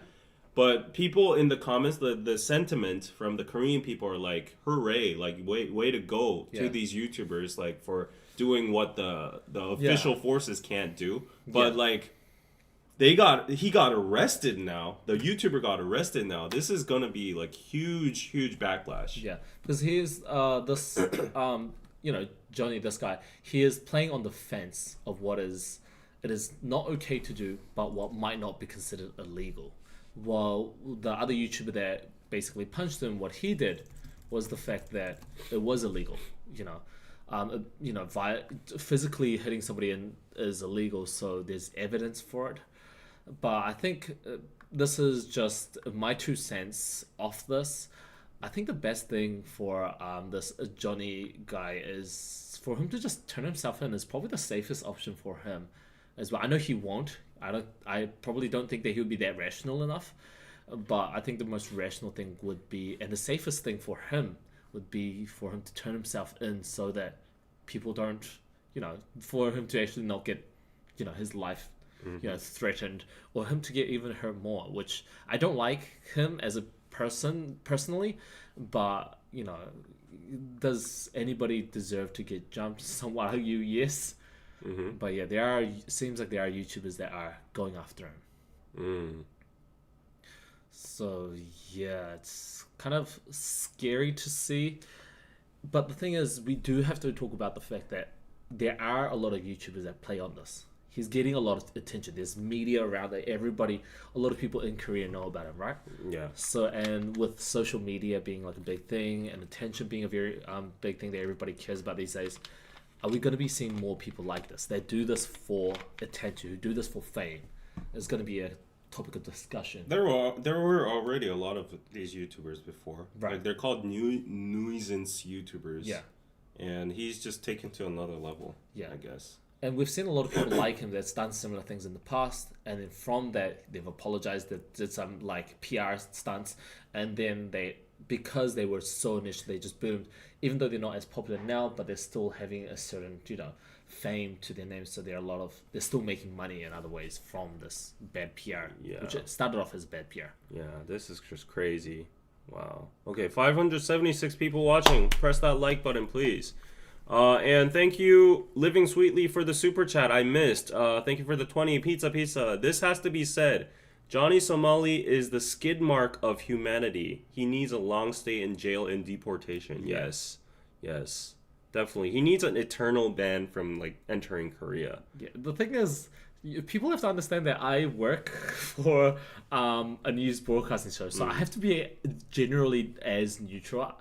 No, you can be opinionated here. Like, geez, like, right. Put it all out on KPC. Someone's gonna clip it and send it to my PD, but oh gosh. But no, but at the same time, yeah, I obviously I have strong opinions about this because I think any Korean would. Like, Yeah. it's so... I mean, like, you can say, fuck Johnny Somali. Like, I want to Yeah. fuck him up. You can say that all you want on this stream. I'm sorry for the profane language, but you can say whatever you want on this stream. I'm just telling you. Like, Yeah. you don't need to be. I'm pretty sure nobody's going to send it to your PD. So, 예, 한국 분들 맞습니다. 네. 조니 소말리에 대해서 얘기하고 있는데, I wish I don't know. I wish some YouTubers would just hunt him down and actually, like, you know, kidnap him and do whatever. Right. 'Cause That's my honest mind. we have a donation. I feel smarter with John in the live today. Thank you for the $5. Appreciate it. John, you should come on more often. I will come on if I have time. If you invite me, I'll always try to make Okay, time. This is always very fun, and the fact that I can at least put in my 2 cents. Yeah. For my radio, I can't do as much. Yeah. I can't because it's very hard news. But yeah, I like it. I like the fact that I can at least chime in a little bit of details and a little bit of opinions. Yes, thank you, John, for doing that. Don't put your job in jeopardy, new guy. That makes sense. I appreciate it. Honestly, thank you. That makes sense. And Mary, thank you for the 50 pizza. Wow. Thank you for the personal insight of the escalation in North Korea. I don't see this on news every day. I'm in NYC, but it got cut out. Thank you so much for the 50, and thank you, Cindy, for joining Patreon. Ooh. And thank you, Chenami, for gifting 10 memberships to viewers. Like, wow, today is the jackpot. Wow. Thank you guys. Yes, John. Maybe you can replace Anna. I don't know if anybody can replace Anna, but I'll try my best. And thanks, guys. I'm glad that people are liking it. Because, yeah, I'm definitely having fun. It's nice. And Yes. time's like flying. Yeah. You know, sorry. You understand why I do like 2.5 hour live streams. Right. Like, because, like, when you're talking about this kind of stuff, it gets heated. You get, like, does. sucked into the topic, and you don't know how time's, like, flying by. And the thing I love about this is that people are chiming in, and we're not talking about all the things that are coming up in the comments, but I'm reading a lot of them. And Yeah. it's really nice to see how the public's reaction, because if you're on live radio, it goes really quickly. It's very fast paced, so you don't really get to see the opinions live. But I'm glad that I get to see what people think, how people react, and what people are interested about. Yeah. So thank you so much, John, for coming in the studio. And another PayPal. Whoa, Wow. another 50. Hey, John is welcome back anytime. Lunch? Yes, I will treat John lunch. Thank you so much. Even though he's had some.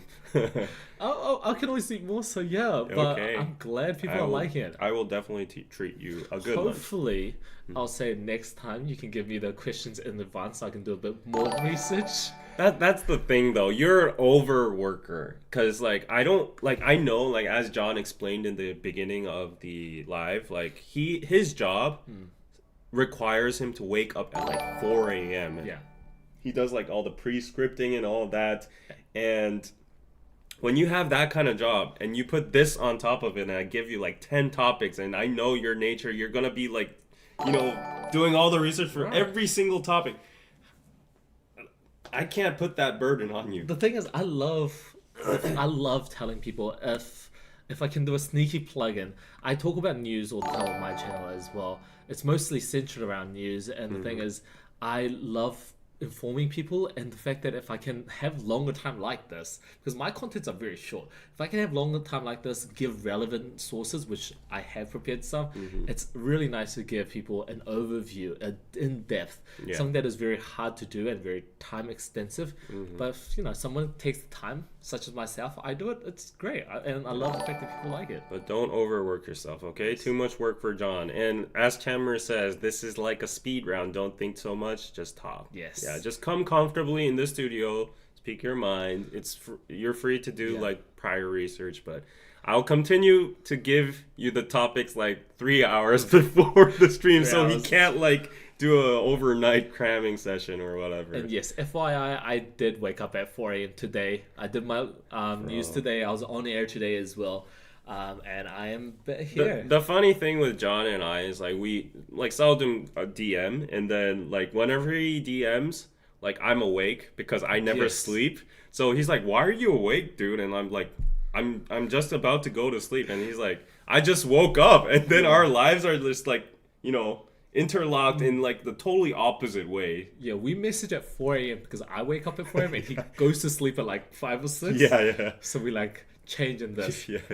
But two people have already mentioned what my MBTI is. When I'm with socializing, I'm ESFJ, but when I'm working, I'm ESTJ.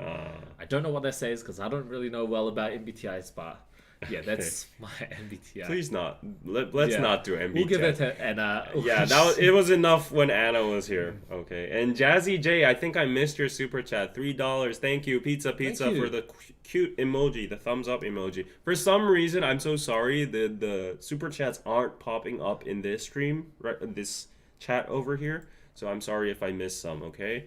But anyways, that was Johnny Somali. Hopefully he actually gets arrested, deported, and banned from Korea. Hopefully some vigilantes out there can do some damage to him. He's already got like bruised like 3 times already. Yeah. So he's just a disgrace, and scum like him shouldn't exist in society. Yeah. And I do want to clarify that I don't want him to kind of put a stereotype on all foreigners, and I'm worried that nobody's gonna think all foreigners. But the thing is, like Korean people, like very traditional Korean people, technically potentially could. Old people could potentially feel like, oh, there's this guy who is yelling USA. And they're gonna have the stereotype towards all foreigners or all Americans or all people of color that come into Korea. So hopefully it doesn't cause that havoc. Yeah, hopefully. But only time will tell, I guess. Yep. So it could be one of those things that just like kind of gets swept under the rug really quickly with all the other news that's going around the world. Mm-hmm. But yeah, we'll have to wait and see if this causes more issues. Mm-hmm. And the likely chances that probably will. Yeah. So anyways, F Johnny Somali. But let's go into a little bit of more lighter news. We'll save the Hybe one like 20 minutes before we end the stream. But the news here is cousin marriage ban poised to lose effect. Poised? How do you pronounce that? Posed? Yeah, I think it's posed, right? Yeah. It's going to lose effect. So marriages between third cousins or closer relatives are prohibited in South Korea, with the ban enforced by nullifying the effects of such unions when they are discovered. However, the ban on consanguineous marriages with the 8th degree of kinship looks set to lose its effectiveness as a legal article. Government blah blah blah blah blah. Okay. So this basically was a talked about topic, and I did a bit of digging. So this was a talked about topic starting March this year. Sweet home Alabama. Oh shit, I liked it. But yeah, You've all married cousins in Pakistan? Really? Okay. What? They really want to boost marriage rates that bad? Okay. Yeah. Hybe come to South Korea? Are these real people or what? Okay. But yes, this is a talked about discussion that started in March of this year, March 28th to be specific. The Ministry of Justice said that they are considering relaxing the restrictions, which now, as we see, they are not going to. And the court said at the time that the current rule could be violating the freedom of marriage, and that they are carefully considering the matter based on expert research services, including a basic survey on cousin marriages in various countries. And there was a lot of comments at the time of them just being like, okay, you're just going to research people in Alabama. But yeah, so it seems like from March till now, so 7 months have passed, and they have now concluded that let's not. But yeah, very light topic, but there has light topic. I mean, light. Had a little pause there. In the sense that it was a talked about thing, but now it's like, okay, they're actually not going through it. But there were talks about like, do people even know their third cousins? Like I do, but I mean, my parchon is like third cousin, right? I'm not too sure about a cousin's cousin or something that, right? So, I mean, at that point, isn't it okay? I don't know. Like, I don't know about blood lineage and like whatever, but like if it's your cousin's cousin, isn't that to the level of like someone random walking around the street?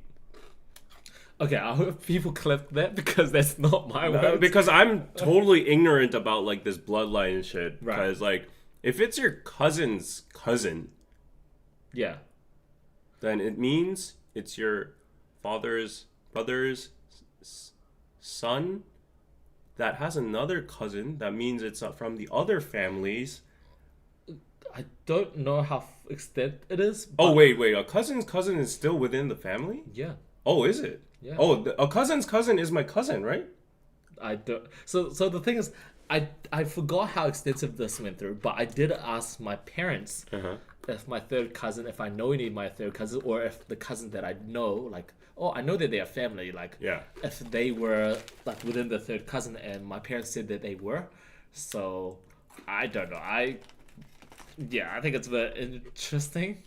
It's interesting, but I think. Yeah, I don't want to go into too specifics because I don't want to give people misunderstanding of what this third cousin means. Cousins means. But yeah, it was a talked about topic. It was interesting. I made a video about it back in March, but it's not going to be a thing anymore. So a third cousin is a family member who shares the great-great-grandparents with you. This means that your parents' grandparents are the same as your third cousin.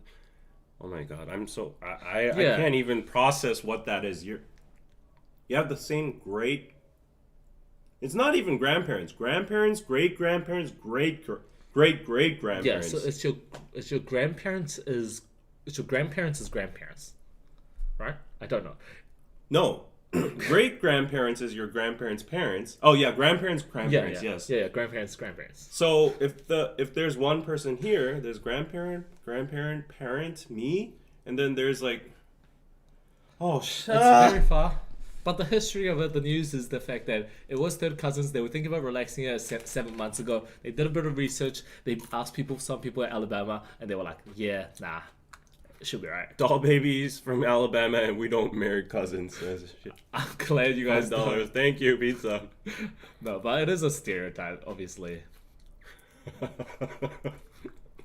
I love how people are just going straight into this. Don't get me wrong, guys. Like, I just simply don't know like how thin the bloodline reaches out to, like if we're talking about third cousins and all that. So I was just stretching because you know how everyone shares like probably the same family name in Korea. Like, what are you? I'm a Yang. You're a Yang. That's pretty rare. Yeah, but as a Kim, every everyone around the street is a Kim. Every other person's a Kim. And then there's a Lee and a Park. So there are high chances. We even sometimes when I meet random people, like what, like as a third cousins. No. What region Kim are you? And if there's like if you're Kim Kim, like what Pa are you? I'm Samyeon Pa and he's Samyeon Pa. And then what line are you? I'm the 27th and he's like 24th. And then we line up and then we third cousins. Yeah, we found ourselves to be like not third cousins, but like maybe within the family. So to some extent, in that point, you might even meet a person in Korea that is technically your third cousin and you don't even know. Yeah. So at this point, I feel like my face got more red talking about this. Chenami says I'm Che. Yeah, there's a lot of choice too. There's a lot of choice. Yeah. So Kim E Pak Che is like the fourth. It goes by that consecutive. How popular or how common they are to find in Korea. Yeah. But third cousin. See how I don't know about the whole like which Che are you, which Yang are you and stuff, but a lot of people do, and it's very talked about if you meet someone of your same surname. I'm a Kim A Kim. I'm a Kim A Kim is like 4.46 million most. I'm 21.5% of the whole population is my relative. It's generic as hell. It's generic, dude. And then the Lees are 14%, Park are at 8%, Choi's are at 4.7%, and Chung, my mom is a Chung, so she's 4%. We don't even have Yang here. The thing is, I thought Yang was very common, like when I was like 7, like a kid. Yeah. So I told people Yang is a very popular last name, which is not. But yeah, it's interesting because I met a friend at church a while ago. She was from Singapore, and she also had the same last name and the same in Hanja as well. So it's kind of interesting. What? I totally forgot what you were saying because I'm overrided. Wow. That's a lot of money. Sorry about this, Hale. How Sorry about this. I wonder, what do these people do? How do you guys make so much? What do you guys do?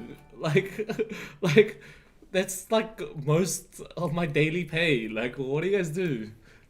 My God. It doesn't matter. I guess it doesn't matter. Like, wow. I mean, he's like literally baffled right now. I'm just saying, I gotta start streaming as well, man. I gotta jump on this bandwagon, dude. Damn, man. Oh, thank you, Uncle Dan. Honestly, that's. 그냥 don't He time. didn't even say anything. Just like, here's the money. Like, Yeah, wow, that's 그냥 don't time. That's so cool. Kim clan is half Oh. Indian, right? Yes. Yeah, I heard Korean king married Indian prince. Yes, that's princess. That's true. So Kim and Kim, my clan, the Indian princess crossed over, and that's amazing. Back in those days, and they married. And yeah, thanks for the donation as well. I don't know what currency that was. USD. No. No. Yes, that one. This is, I think, rupees. Rupees. Maybe, yeah. But thank you. Yeah, that's amazing. Thank you, Rinkem. Pizza. Yeah, Oh, so gosh. Kim and Kim married Ho. Ho is like the Indian surname of the family name. So that's why in the old days, Kim people and Ho people weren't allowed to marry because of some kind of family knot or whatever. Yeah. That's super interesting. I think, yeah, you can talk about surnames for like hours on end and the history of it, but yeah, it's interesting. Like me, because I wasn't, maybe it was because I wasn't raised in Korea, but like I don't really care too much about it. But I know a lot of people, they don't know how to write Hanja, but they know how to write their name, which is not me. Do you know how to write your name in Hanja? Yeah, of course. Yeah. It says Kaya's Kim Suro, which is like our forefather for the Kim Kim. His wife was from the Ayodhya, Yeah. culture, which is from India. Yes. Very interesting coming from incest to this third cousin to this, but Well, we all saw Game of Thrones, so what's surprising at this point? true. Who didn't see Game of Thrones? Love is love. You know right? nothing, Jon Snow. I actually didn't watch Game of Thrones. Sorry. Oh, that's a major spoiler then. I'm sorry. I just spoiled the whole series. I'm sorry. Guess I'm never watching it. Were you planning to? No. It's too long. But yeah. Okay, I'm sorry. But yeah. But we're gonna go into a different topic. Yeah, let's go. Okay. Let's see the chat for a while. Yes. I think we've neglected. How long is the stream, by the way? Because I do. Usually like 2 hours, 2.5 hours. Okay. 2.5 hours. Are we getting close to the? Okay. We've been streaming. Let's see, almost 140 minutes. Yeah, 1.40 minutes. Because there is a topic that I'm really excited to get into later. Okay. But yeah. Yeah, we can. have At this rate, I'm down. Yeah. Because I feel like we're bringing a lot of information. Thank you for finally sharing. It's not giving me pepper. I'm joking. I'm not even that hungry. We gotta save one for a pepero game. Yes. Sure. Someone's gonna send $100 for the pepero game. $100? Is it? No, obviously. But, Okay. yeah. Never watched that either, yeah. Okay, so yeah. Okay, anyway, Game of Thrones is overrated anyways. Okay. So let's go into the next topic. Child rapist relocation sparks controversy and fear. This guy is called Cho Do-sun. He's one of the most notorious, infamous criminals of Korean history. Yeah. And yeah, he was released from prison after serving 12 years, and he raped an 8-year-old girl. Yeah, so when he was released, there was a lot of public rage at that moment, and people were threatening to like kill him and stuff, and they like rioted in front of his house and all that. But the police had to protect him because like at the end he has technically human rights too. He has like a a tracker on his wrist, his ankle and stuff. Commander, yes. Yeah, but he's apparently moves to a new residence, which is located just 2 kilometers away from his previous home. But that has stoked fears and controversy among nearby residents again. Right. Of course, they're gonna be like, "Don't come to my neighborhood, right? It's because if you have a person like himself that goes to a certain neighborhood, you're gonna change the price of like even the apartment buildings, or you know, a lot of the places will obviously change. And this brings up obviously the big important question, which is that you're a criminal, you served your time. Yeah. Should people still see you as a criminal, or should you be a free man? Because technically you served your time. And it's a very difficult conversation. Under Korean law, which is very light, I do not think he deserves human dignity. Yeah. Of course, he's under like tracking with the ankle and stuff, and of course, he's not living a humane life because like all of these people are just like willing to stone him to death. Yeah, that's what he deserves, and that's what the law is not providing. But the law should have been stronger in the first place. Yeah, and I think if you cross that line, like even among crimes, there are different magnitudes. Right. Like if you're a shoplifter versus like a rapist, that's different. So if you're like, I don't know, the line is very subjective too. Like some people might say white collar crimes are less or whatever, but then white collar crimes cripple families and all that. So that's why fraud is looked at as very, very severe in Korea and all that. But anyways, like I think there's a consensus all over the world that child rapist is like way over the line, and it's way over. It should deserve more than 12 years and almost a life sentence. I think instant, like, you know, death penalty should be. That's my personal opinion. But anyways, you go on.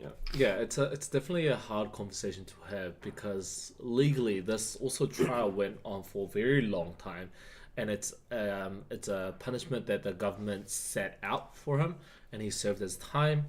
And some would, maybe not his case, but within, you know, other crimes, people would say if you serve your time, and there are a lot of people who, you know, while they're in prison, they change as a person, they repent for what they've done wrong, then when they come out, shouldn't they see, they should have thought of that before.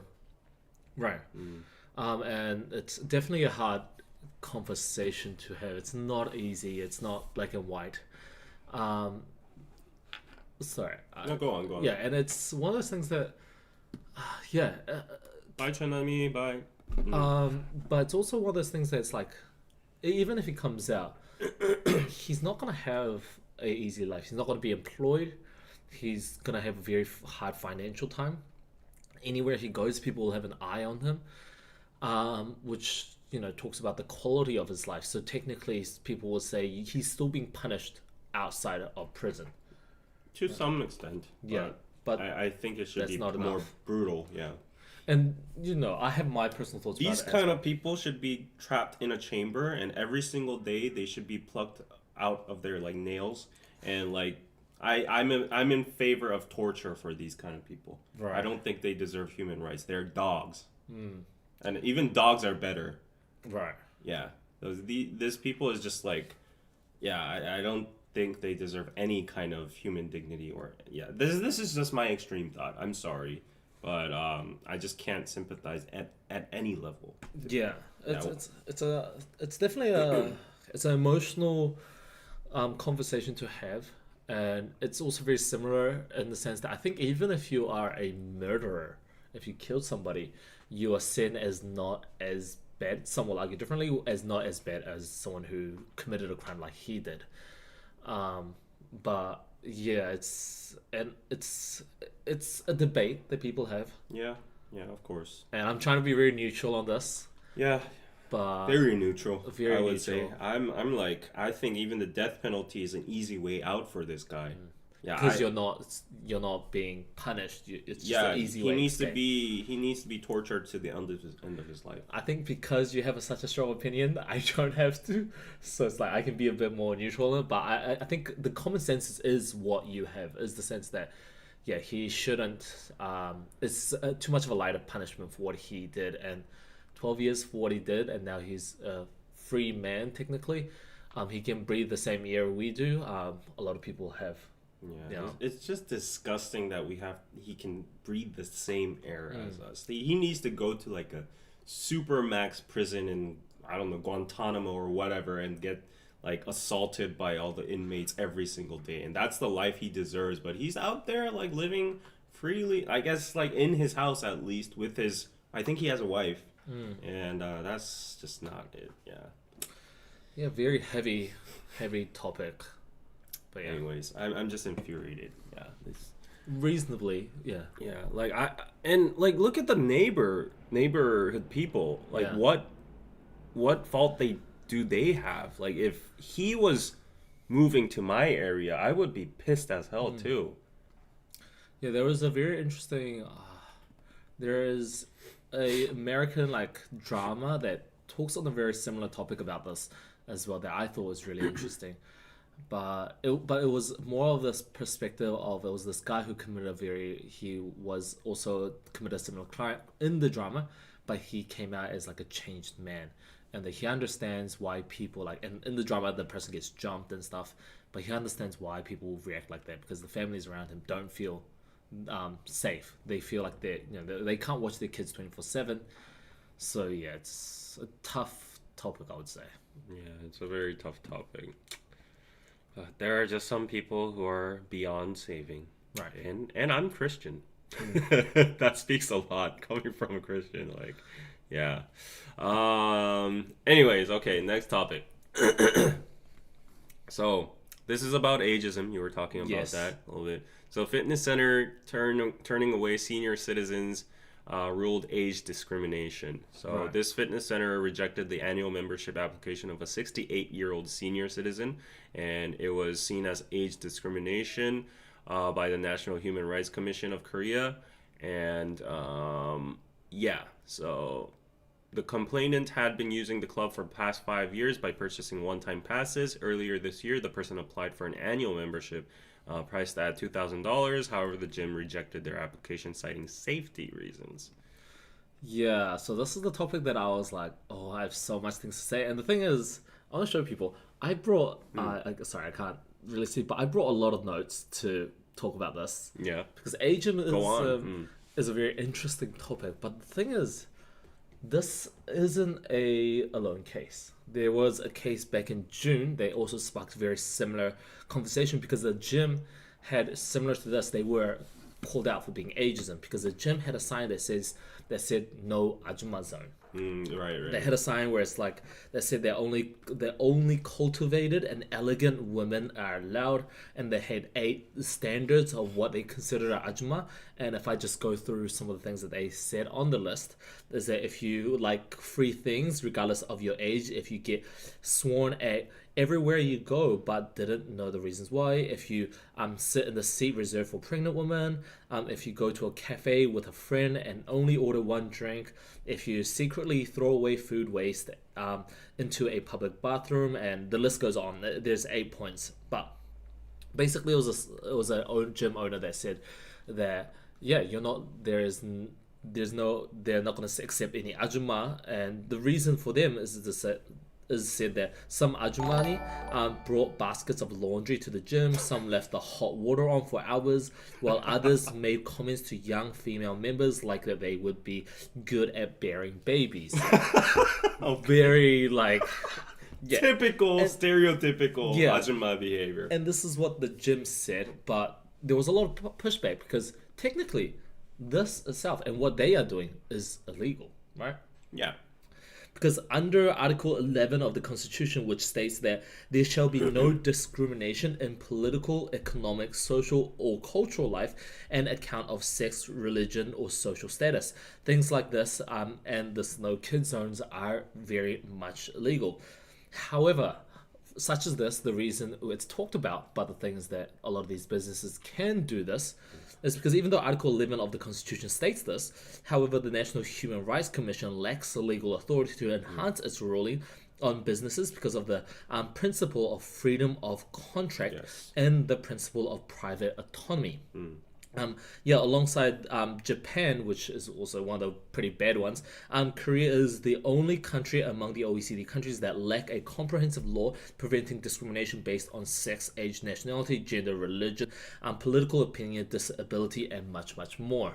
So yeah, even though there are laws regarding that, it's not being met, which is why things like these gyms, and also like we mentioned at the start of the show, where clubs also can limit that only people over the age of 30 can come in. They can do this, or people are over the age of 30 can't come in. The reason they can do this is because even though there is laws, the National Human Rights Commission says there's not enough legal authority. Yeah, and there was also, to make the situation worse, I think I covered this on a previous podcast, and there was also a ruling from a civil case or something where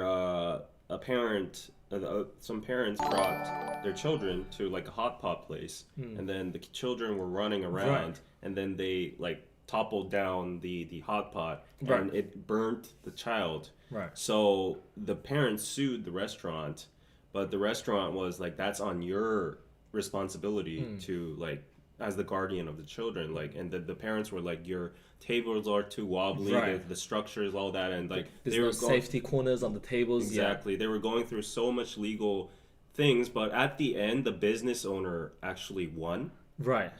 So he was free of all charges. Oh, that's yeah. So because of that ruling, that actually put more strength into the business owner's side.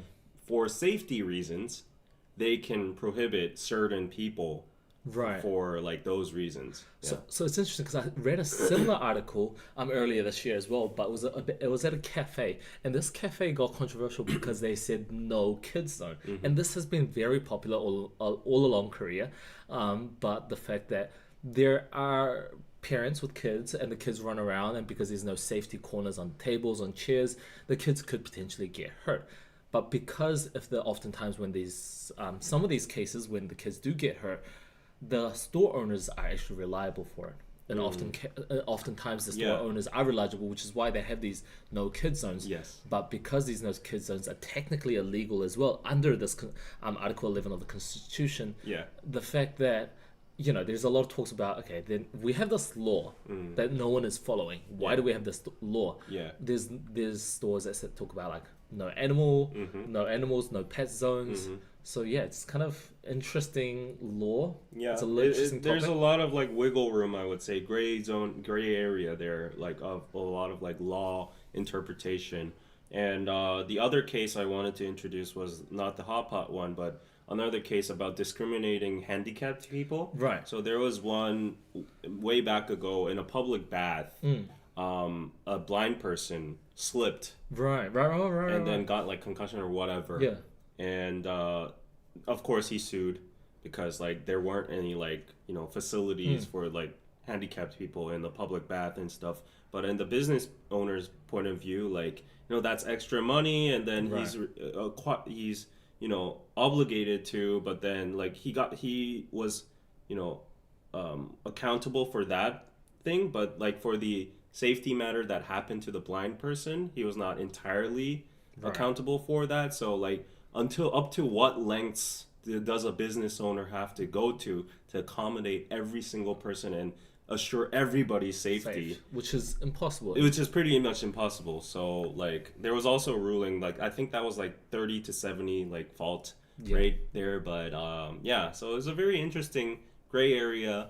And for this health club too, this fitness center, I don't know what the outcome is going to be, but they said safety reasons, so I think it might be justifiable. Thank you, doll baby, for rooting for the smart man over here. I see a lot of nice comments. Thank you. But I did I am single, by the way, I saw a comment about it, but I'm joking. But no, this is an interesting topic because about ageism, technically, an article that came out 10 days ago by the Korea Times also stated that the head of senior citizen group is also calling for a rising of the elderly age threshold from the current 65, which is the age that you get your pensions, is the age that you get free transportation in Korea, to the age of 75, because as a lot of people in Korea are getting older as well. More people, such as an article that came out just 7 days ago, stated that by 2050, that was 10 out of 6 people will be considered elderly. So Korea is becoming a more elderly, more elderly based country. So there's discussions about this and the fact that there's still ageism. But I don't know. I love this law. I love the fact that there is a law, Article 11 of the Constitution, is because I mention a lot because I want people to remember. If you come to Korea and, for example, if you go to a club and they say, "Oh, you're a foreigner, you're not allowed to come here." That's illegal, right?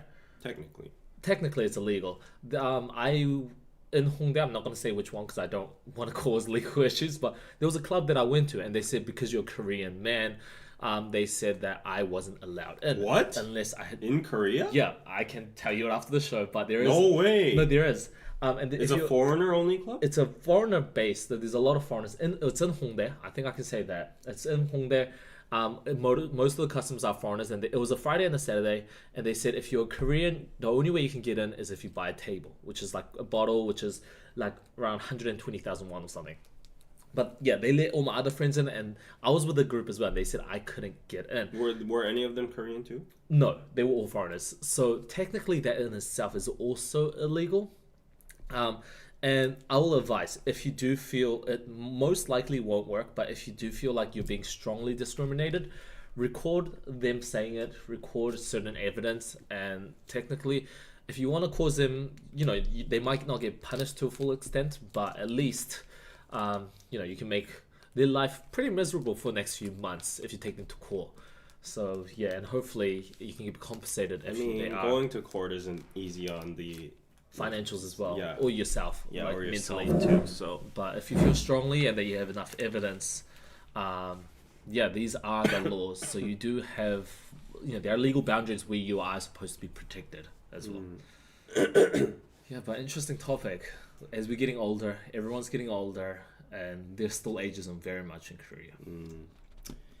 Yep, and so. We have the final topic of today, which everybody must have been waiting for. We have 500 people still watching, so please like the video, guys. And Rachel, thank you for the 2 pizza. John, do you like Nuna's? Asking for the ladies in the chat. I do like older people. Elderly people.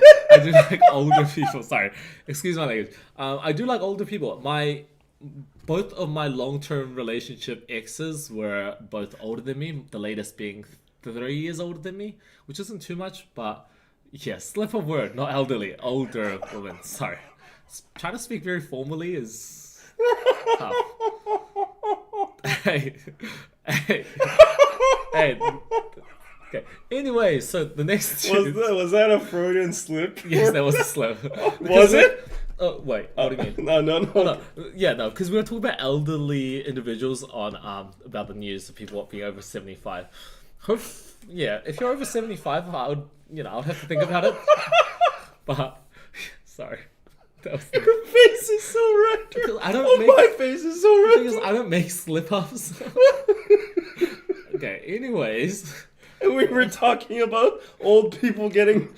banned from honestly, gyms, and then he was in favor of the old level going up. Anyways, I'm just rambling. That was just so funny. You like elderly people. Hey, honestly, if they're 예쁘면 다 누나다. If they're pretty, if they're rich, hey, anyone's 누나. Come on, it's not that funny. Come on, guys. Funniest shit I have ever heard this week. I'm literally terrible. Nobody better clip. There's nothing wrong with that. Like, yeah. I respect your preference. Yeah, no? Yeah, I respect your preference. Anyways, yeah.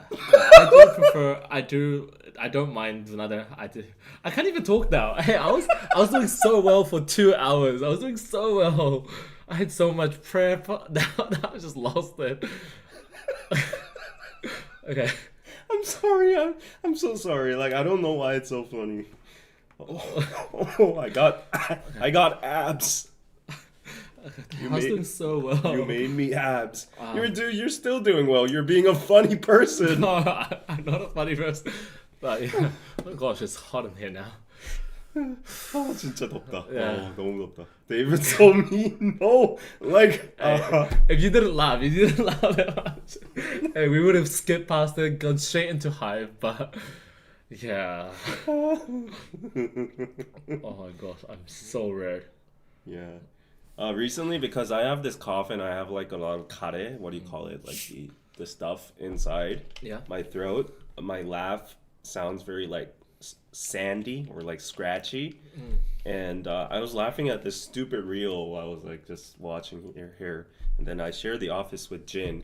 And then he said like, I swear I heard the Joker laughing right now. Like the Joaquin Phoenix version of Joker in his like film. Horrifying.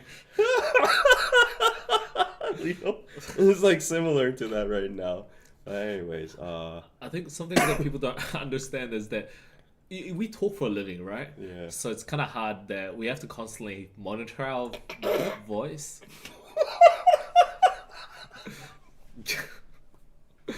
I'm sorry. This isn't even news. Why are we talking about this? Hello, single gentlemen, Jave and John. Good show tonight. Thank you, Ruby Page, for $5. Yeah, I'm glad you guys are liking it. Oh, no. Oh. Oh my gosh. Oh. Yeah, I feel like we've talked about this more than some of the other topics we've talked about, but yeah, I am open to things. I'm single. I'm trying to be neutral here, you know. Okay. I can't hate on my elderly fans, so yeah. Yeah, John, don't worry. You're making yourself more attractive as you go on. The ladies in the chat are totally falling for you. The thing is, I talk about news on my channel, so You should do more of this stuff. Yeah, no, I have a lot of people who are a bit older on my side, so yeah, no, hey, I love people who are. Yeah, no, that's all I'm gonna say. Sweetie John.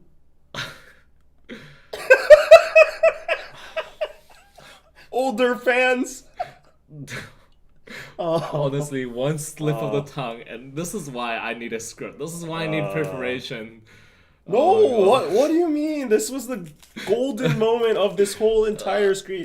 That's the charm of being I unscripted. feel like I'm this red. Like, I'm so red at the moment. Yeah. I'm red too right now. What's his channel? Yeah, plug in your channel right now. Let me show it on the screen. Yeah, so it's called FT Ajon. FT.Ajon, actually. Yeah. Every time I hear that, I'm like, free trade administration. Oh, I think there's no space. Oh, okay. Yeah, so this is my channel right now. Oh, I recently gained 3 followers recently.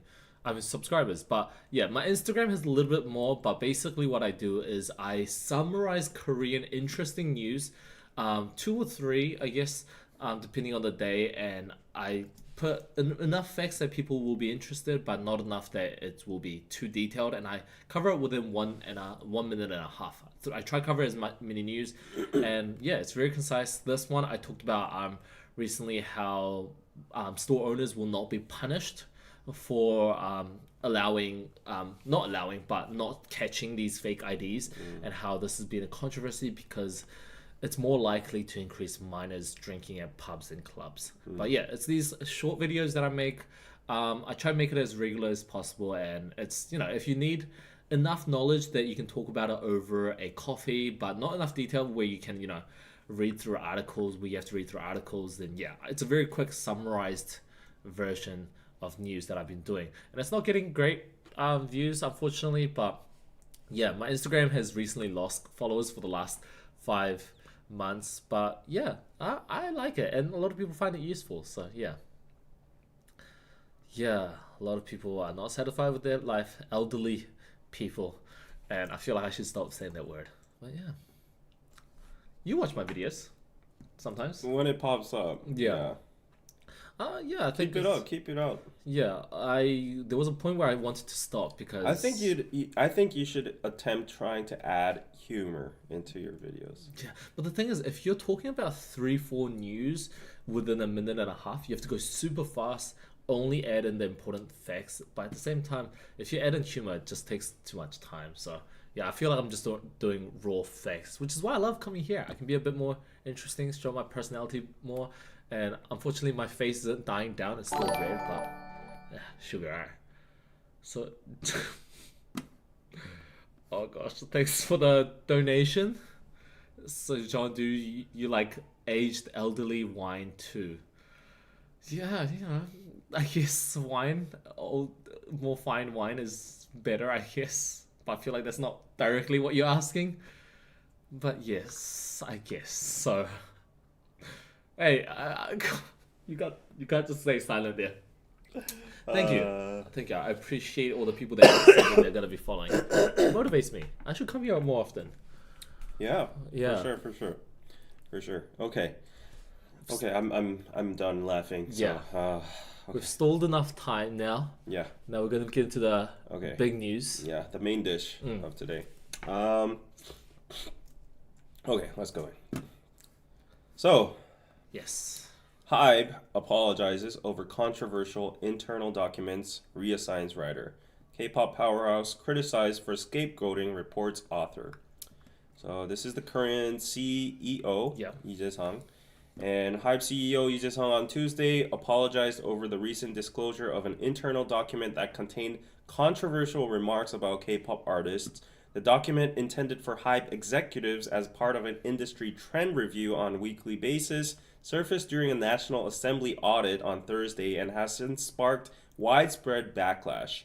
And they officially apologized about that in a press statement on the 24th. And according to Lee, the document was initially created to gather and share various reactions and opinions on the industry among select leadership members. He admitted that the contents were deeply inappropriate and acknowledged the insensitivity in how opinions and personal views were documented and shared. Yeah, so there were harsh and derogatory remarks about K-pop artists outside of Hybe, with personal opinions and judgments added. And more apologies over here. And we are also conveying our official apology to all artists under Hybe who have unfairly faced criticism due to the issue. And yeah, so what are the contents of... apparently right now they're under other criticism too, that because they're trying to point their fingers on the unprofessional content towards the writer of the industry report and stuff. Right. So yeah, people are like, you take full responsibility. There was also proof that Pang PD actually forwarded it specifically to ZICO, Right. which we'll cover. But anyways, the content inside it, there were a lot of like... It was a lot, yeah. I don't think I can find the actual content, but from what I recall, there was a lot of comments about like the idols' appearances. Right. Weight, physical appearance. Yeah, like they're so fat, they're so ugly. How can they be idols? They seem to be using a sex appeal and stuff like that. Right. And there were so many stuff about that, and they were name dropping too. Yes. So do you remember any of the comments? Not specifically, but yeah, we have certain articles as well talking about certain artists coming out and speaking about their kind of feedback being leaked as well. Yeah, so I mean, actually there is here. So if you look at it, I'll translate a little bit for you. It says there's too much plastic surgery. Plastic surgery. He or she changed her face too much, and the concept is dull, and that's disappointing. Does being young mean is it everything to be just young? The members are all just very ugly, and they're just debuted right now, and they're not even idol material. They're face wise. These members are surprisingly so ugly, and that's the reason. That's the main reason that they haven't been popular, or and the amount of unattractiveness, the ugliness, is unbearable, and nobody is pretty in the group. Blah blah blah, and yeah, there's so much stuff about this, and this was leaked by who was it leaked by? It was given to the Minhyungbae Democratic Party of Korea. So there's a noticeable tendency to focus on looks or sex appeal. Surprisingly, none of them are pretty. Surprisingly ugly. Blah blah blah. All that kind of stuff. And apparently, Minnie-jin talked about this issue as well. She actually criticized it during her press conference, and people were like, how was she the only one among the C level, like executive levels, that actually like criticized this, and everyone else was okay about that. So that's also adding to the narrative. Um, so yeah. Yeah, those are comments from the Knets and also like other individuals and all that. But the problem here is apparently that Hybe collected them and shared them through their organization as an official industry report published by Hybe. And, you know, it was also sent to people like ZICO over here, which is an artist himself because he's the CEO of KOZ, which is a sub-label of Hybe as well. Yeah. And there was proof that Bang Si-hyuk directly ordered sharing the report to ZICO as well. So he was like, add ZICO. And I think Bang Si-hyuk didn't, like, he did it out of, like, inclusivity. Right. He was like, ZICO is a CEO too, so add him too. But then, like, originally the person in charge was like, he's an artist, so I'm not sure whether we should share it to him or not because he might get hurt. Yeah, he so might get offended as well. Yeah, that itself shows that they weren't 100% really comfortable about the content themselves as well. Because if you can't show it to your own CEO or artist, like, you know something's going on. Yeah. Yeah, so they knew that they were doing something that was not appropriate. They knew that there was... Yeah.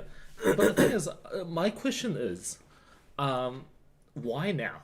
Why is this being brought up now? Because the thing is, ever since, you know, we had music labels and stuff, this was a very common thing, and it was a wide known thing for a very long time. That if you watch these audition programs as well, like some of the, even though they edit a lot of this, like the very high stuff out, it was very common to see people getting, you know, criticized, and these are very rude, and it's not okay, but it's been something that's been within the industry engraved for so long. So my question is, why now? Right?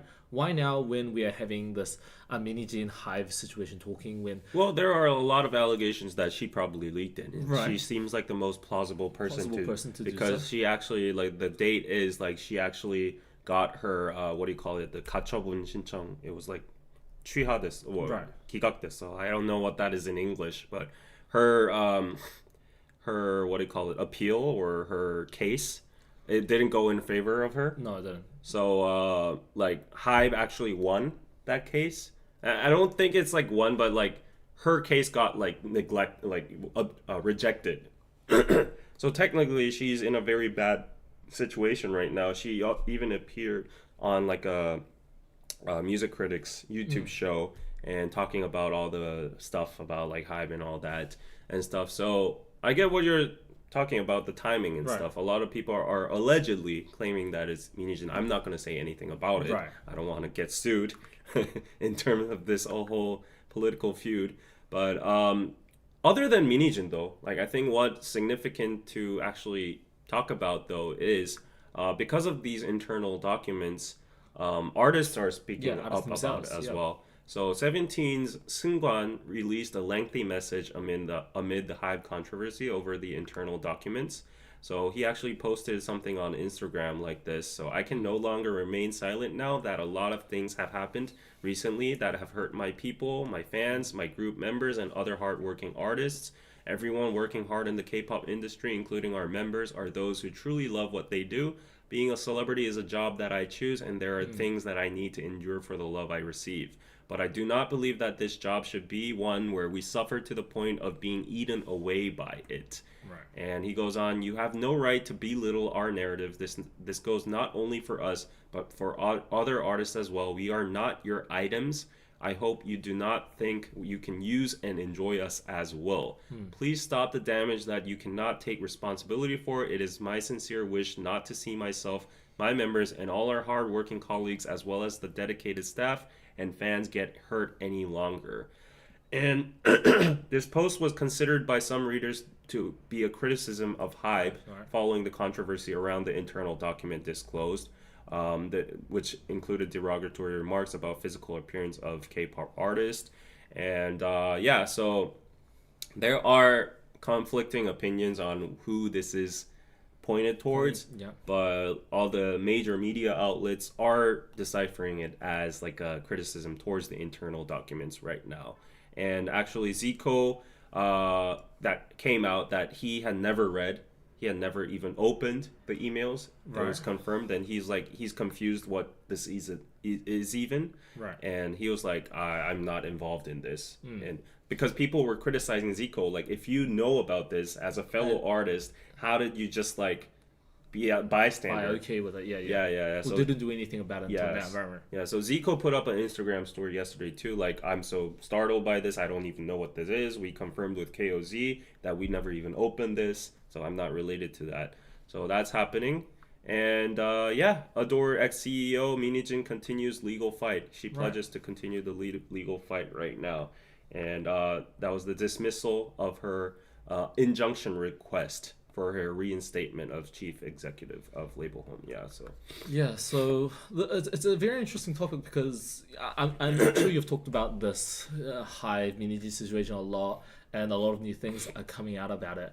And there's conversations about like, why is this even being a topic talked about? Because the thing is, like, situations between Hybe and Minijin within the media industry, it's very common.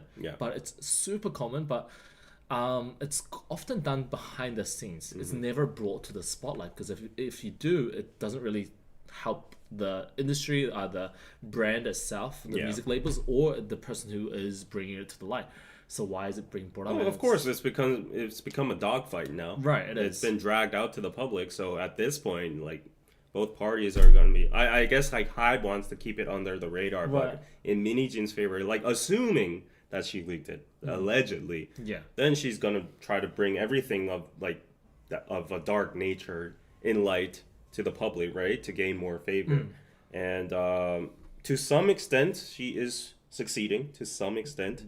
And though these are going to probably be used as legal proof for the long game, for the the big game about like New Jeans's contract issues and the lawsuits and like her reinstation and all that. So I guess this is all like a huge buildup for all of that. Or I mean, in like a very naive and idealistic world, someone might have just like leaked this out of good faith to just like I stand by the idols, they don't deserve this shit, so I'm gonna whistleblow. And Hybe definitely needs the criticism. And it makes sense because this is a perfect timing to do so. It's Hybe is the center of the music conversation that's being made right now. For someone to bring it up would be a very well timed. And maybe it could be seen that as someone in the industry who, might want to protect these people as well, because it's a long-going tradition of, being criticized, being ridiculed of your physical is so normalized within the industry. Maybe the people inside knew it, but at the same time, it's like, oh, it's something that you kind of have to just do. It's something that you just have to do to become an idol, and it's something that my seniors have done, my 선배들 have done. It's people that below me will obviously gonna do. So I'm just gonna suck it up, because if I don't suck it up, someone else is just gonna replace me in a second. So it's good that it's being brought to life to a certain degree, that these idols can actually have their say, and that maybe there is a change, but likely. Yeah, it's likely that's not going to change too much. And at the same time, I do think that it is just noise control, right? It's just noise control. The Hybe doesn't mean really the apology that they throw out. Oftentimes they, apologize, but they're most likely just going to do the same things because it's worked until now. And it's a very cutthroat environment, the music industry. And we know a lot of people within the industry who... some have made it and some haven't, and we know how it's really fight or flight. It's survive. It's a sink or swim situation within the environment. So even if they apologize, will they change? It's hard to tell, but most likely not, is what a lot of people are seeing it as. Yeah. So in terms of the whereabouts of where this came from, some people claim that it came from the lawsuit. Some people said it was leaked. But according to the articles, according to the information I've seen so far, it was just from the congressman, the Min The Hyung-bae. court hearing, yeah. Min Hyung-bae, he prepared it, and about its whereabouts, it says here that oh shit, it's just disappeared all. Yeah. Where is it? Let me just find it. When this happens, I get really struck. Okay. Democratic Party member Min Young-bae revealed that the existence of this document and some of its contents causing a stir. So he was the person that revealed it, and he was the one that procured it. Nobody really knows where he got it from. Right. So probably from the lawsuit, but even if it's from the lawsuit, like if it's like a legal document being used in court, that shouldn't be circulating Right. in the public anyways. So yeah, anyways, he's the one that brought it. Like, I don't know in detail where it came from, since some people were asking about it. So maybe you have more information than I have, but like this is all it says over here. So Yeah, difficult situation, and I do. oh wait, sorry, I didn't show the article. Yeah. I do wonder though, like, Yes. when is this? How is this gonna end? When is this gonna end? Because this has been going a lot longer than we expected. I think this Oh, is. we all expected this to go on for like more than a year. Yeah. Then. Lawsuits aren't that Yeah, fast. but it's also like. Yeah, it's taking a long time. It's constantly. It's one of the most talked about thing in the media, music media industry at this year so far.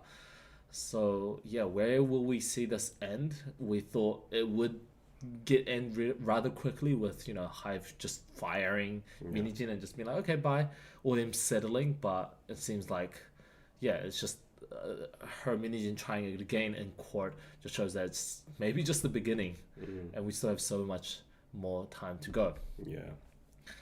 But yeah, Hive situation, it's gonna be ongoing. Will we see a lot of other celebrities speak out? Yeah. We'll have to wait and see. Right.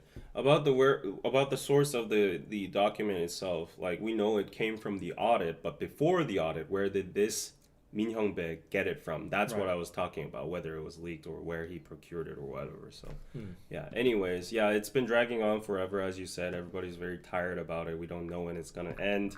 Probably, as Minijin stated, it's gonna be a money game and also a dog fight. So she's gonna like sell all her assets in her house and whatever. Yeah. She's probably gaining evidence and preferential stuff on her side. Yeah. So we don't know what the outcome is going to be, but it doesn't seem like she's gonna back down even after the rejection of her. Yeah, if that didn't go through. Yeah, her induction case. So. Yeah, it's gonna keep on going, but at least right now the CEO came out that they will full on 100% support Newjeans and their activities. As a lot of artists have said before, some people already might hate Newjeans before siding with Minijin, but at the end, as I've always said, the artists have no fault as well. Right. I mean, I guess, siding to some side might have like a negative light on your end, but I think the girls definitely deserve 100% good treatment from the company. There shouldn't be a company that's sabotaging their activities or neglecting them or doing any kind of internal bullying or whatever. So it's good to see that Newjeans is going to be in good hands, maybe potentially, at least on the surface level, what they're saying. But yeah, this is definitely gonna take a toll on their mental health and their whatevers. But yeah, it's stressful. It is. And hopefully we'll see it end soon. But yeah, it's music industry. It's gonna go on forever. It's gaining a lot of attention, and yeah, we'll see where it ends. Yes. GD's new song is coming tonight. Yes, that is the most exciting news. Yes. GD, exciting. Power. It's something like that. I wonder how big it'll get, because I know a lot of his presence was very hectic up and down this year. Yeah. Like, people thought he did drugs at one point, and then they found out he didn't do drugs, and then there was allegations that he acted weird, his actions changed, and then at the same time he became a professor. It was like a PR thing. Yeah, so yeah, it's gonna be interesting. Hopefully he does good, because if he does, it's gonna be really interesting if the OGs. What generation is GD? Like third, second generation. Yeah. To see if they still have the strength that they did. Because for Rosé Rosé is also an elderly generation. As much as I love GD, I think he wouldn't make at this point of his career. I think he wouldn't make a song to appeal to the mass. Right. He's just gonna do what he wants to do, like in his artistic point of view. So it might be a hit, it might be a miss, but it doesn't matter because it's GD's comeback. Yeah. And that's the significance itself. Everybody's been waiting for ever. I think it's been like 7 years or something since. I don't know. I can't even count. But he's going to be on U-Quiz. Like the whole nation is like the king is back. Yeah. Finally. So we'll have to see what he releases. It's kind of a bummer that it's a single. But hopefully he makes more music throughout the year and the next year as well. So I really hope he holds the same characteristics. He's like very made-up in his musics, and hopefully that hasn't changed. But yeah, very exciting news. Hopefully when it drops. And it's just so good to see the Big Bang members hanging out with themselves nowadays, like Taesung, GD, and Taeyang. Yeah. Yeah, and then doing like performances together. It just brings you back to the old days. And I can strongly say, like, mass appeal-wise, at least domestically, Big Bang is unchallenged. Like, yeah, Big Bang is just up there. Like, Big Bang is a different group that even the boys of the whole country sing in norebangs, dance to, even to this day. Like, his song Crooked, like Bang Bang Bang, and like Fantastic Baby, and everything like that. It's 2024, and you go to clubs in Hongdae, And it's still there. It's still overplayed over there. It's like never gets old. So, yeah. So, it's the return of the king. Really, really excited. Just want to let you know that I have exclusive K-pop reaction compilations on Patreon at the end of the month. It's the 31st, so I'll probably have to film it today. I'm going to film reactions. You have a lot to do today. Yeah. Apatu, GD, Espa, Whiplash, Whiplash. Beep, beep, beep, beep. That's like my favorite song right now. Whiplash. And other ones. Like there are so many, like Jenny's Mantra, that's good too. Like so many bangers this month. And now in general in K-pop nowadays.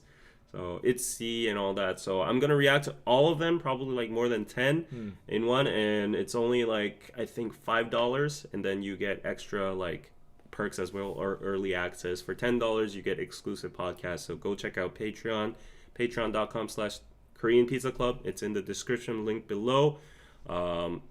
So that's that. Anything else to say? No, it was thanks for having me. It was really fun. I hope that a lot of our viewers also liked it. Hopefully with the amount of donations that you guys gave, hopefully it can, convince David to bring me on next time. But yeah, it was really fun. Thanks for having me. Yeah. And Jin too. Jin came out too. Solo. Right. Yes. I've already had a sneak peek here on that. But Jay, thank you for joining the Patreon. Yes, for the $5 tier. Yeah, so thanks for being here, John. It was a wonderful live today. You really, really added so much value to the stream. Thank you. Hopefully next time you can let me know in advance. No, I won't. Like, you guys saw his essay over there, right? Come on, you guys saw his mini Wikipedia on his notepad. Like, if I were to give him a 10-hour early access to the topics, he would have like a encyclopedia ready. No, because it's interesting topics, and I want everybody to know the context. So hopefully, a little more advanced, and I will, get the best quality news or sources for your listeners. Yeah, for sure. Like I'll bring you more often if you're down to. Happy to come back. Yeah, but I don't. Honestly, though, this is like my total being brutally honest. I don't think you and Anna have good dynamic together. It's nothing about like your personalities or like you guys having beef together or whatever. No. It's just that Anna's very like impatient in a sense. So your style of giving information, she's bound to be like very disinterested and like cut you off in the middle and like. I don't think she'd be interested. So I do think there are people who respect that. There are people who are like her too, like. Just chop, let's get to the main and like next. So it's a different style. So Like today we had the opportunity because Anna wasn't here. But like, okay, we could try the mix one more time too, or like I'll have you with me together or stuff like that. So let's see what works out. Yeah, she's great. Just I think our personality is different in the sense that she's really good at being entertaining. Yeah. And I'm not so much. And Don't. the thing is- I do that to myself too. I don't understand what that is, but like people like you. People love you. Yeah. Well, yeah. Thanks for the donation, by the way. I can't say the name. Shibashba. Dodgers and Tommy Edman, half Korean, win the World Series. Oh, really? Oh. Okay. That's great. Dodgers. Congrats to the Dodgers again. Yes.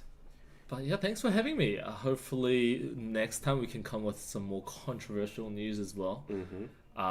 Yeah, knowing the news that we did today, we'll cover a lot next time as well. Well, this is not a conversation that should happen off air. We're not all like little snowflakes. Anna gets it too. Yeah. And you know, like I just know Anna well, and we've already done broadcasts together, right? Yes, yes. And then we've seen how it went.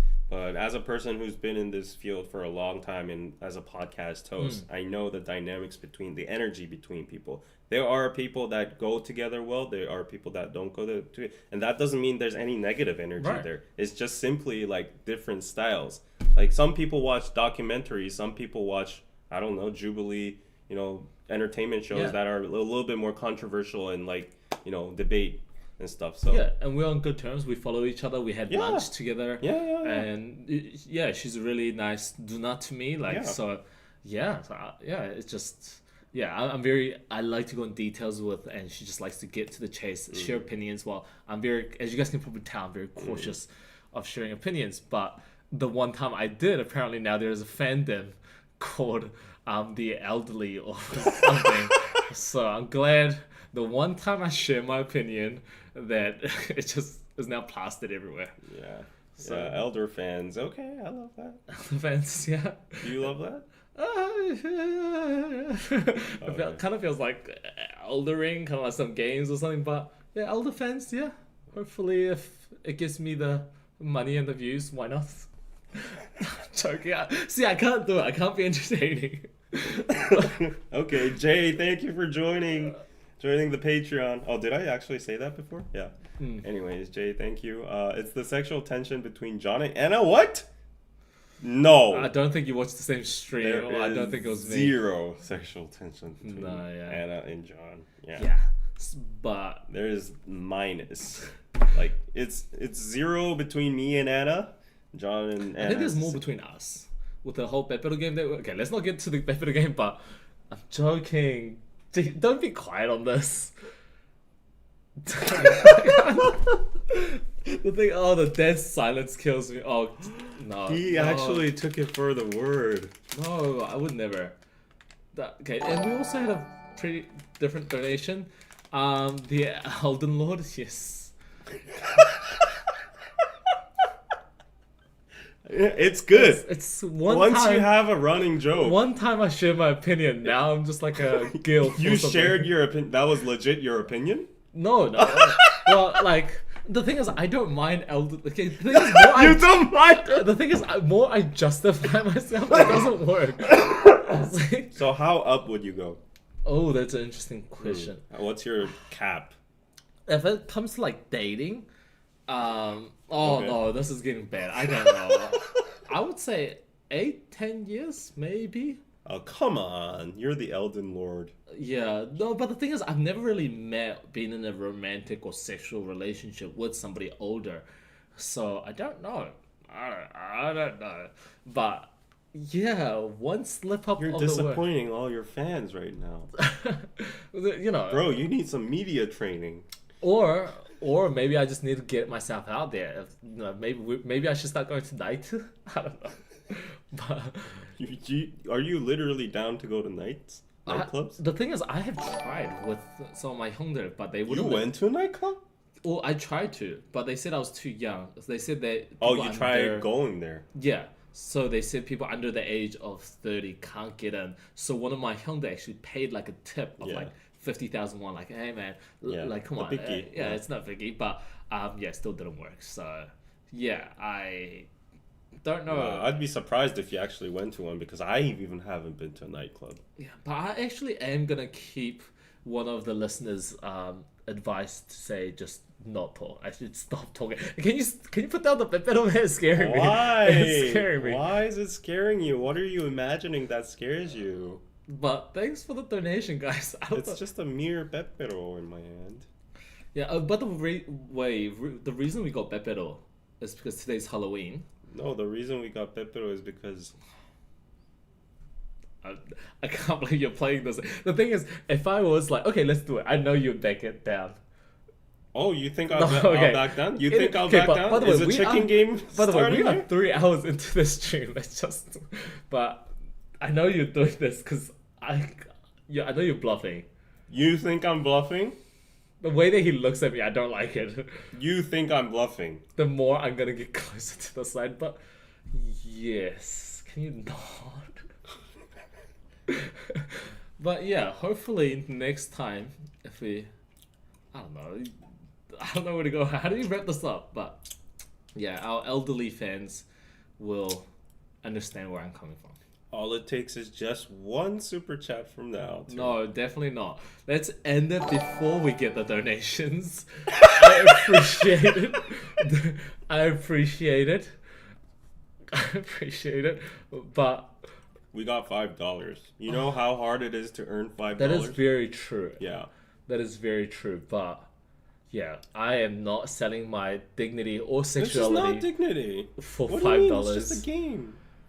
Yes. Let's do it. No, but the thing is, I think we have to also leave our crew, our fans, on a suspense. There's nothing, if we do this now, there's nothing for next time I come back. So, yeah. So that means you'll do it next time?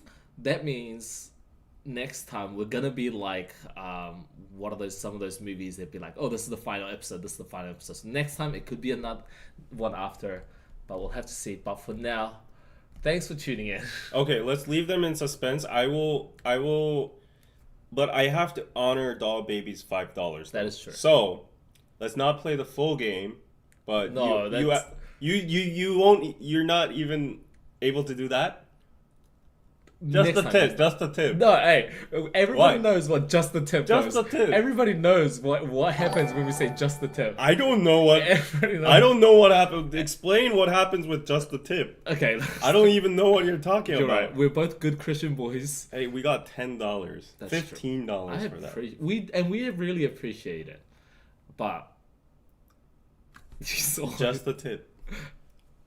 Not doing this. I feel like we're not gonna end this stream, but the thing is, I really do appreciate it. It's hard-earned money, but yeah. No, Okay. I think John's getting quite uncomfortable here. No, it's not.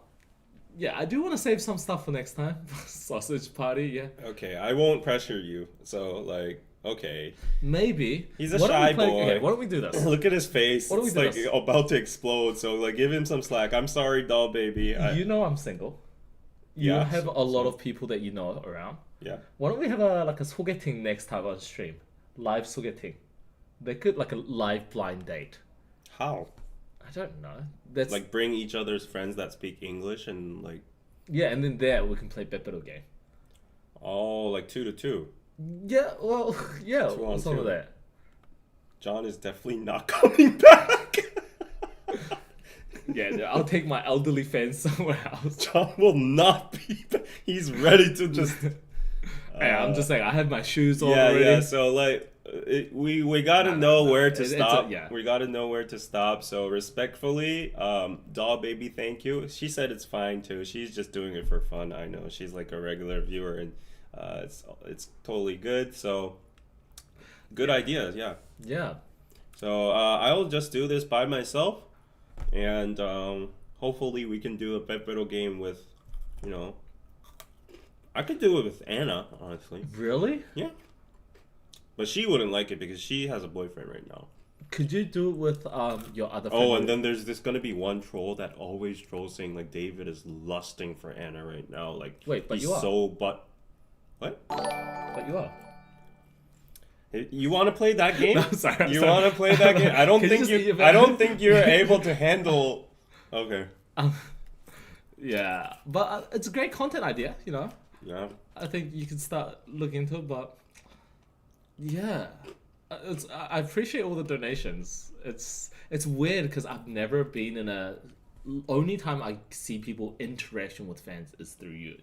Oh, really? So it's always really interesting. That's actually very heartwarming. It is really nice, and the fact that you have fans that would go out of their way to give their raw cash to you is amazing to see the community. And hopefully, I'll come back and memorize some of the names. Dolly Baby, I definitely remember you for trying to make me kiss David. But yeah, What do you mean kiss? You know you can end it at like, you know. see, the thing is, you can is the word can is the key word there. Is that you can, knowing you, but yeah, we're gonna leave it at that. It's for a different. It's for your Patreon. Maybe we'll do it on your Patreon. We'll see. Would you share a drink with me, with Yeah. the same straw? Yeah. What's the difference? I don't know. That's a good point. That's a good point. I don't know, and it's okay. I don't know. We'll see. Maybe you should do. I don't know if you're allowed to do this. Are you allowed to do like a drunk broadcast? Have you? Yeah, sure. I could do whatever. I can be naked if I want. Are you sure that's not for the other channel? I even propose if someone throws me $1,000, I'd be naked. Really? Yeah. Oh, can we make that cheaper? No. Can we make it like a Christmas discount? No. Wow, $1,000. Are you pimping me out now? But- Are you? John's become he's become a pimp in like 3 hours ever since he's joined this live stream. But that's interesting. With $1,000, but wouldn't you get suspended on your account? I wouldn't be like showing my dick hanging out or whatever. I'd be covering it. So How much would that be?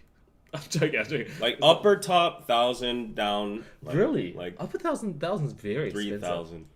Full body naked 3,000. Oh, okay. But up 1,000 is pretty expensive. I mean, girls do it all the time, bikinis. That's true. And guys do it all the time at beaches. Like they only have trunks.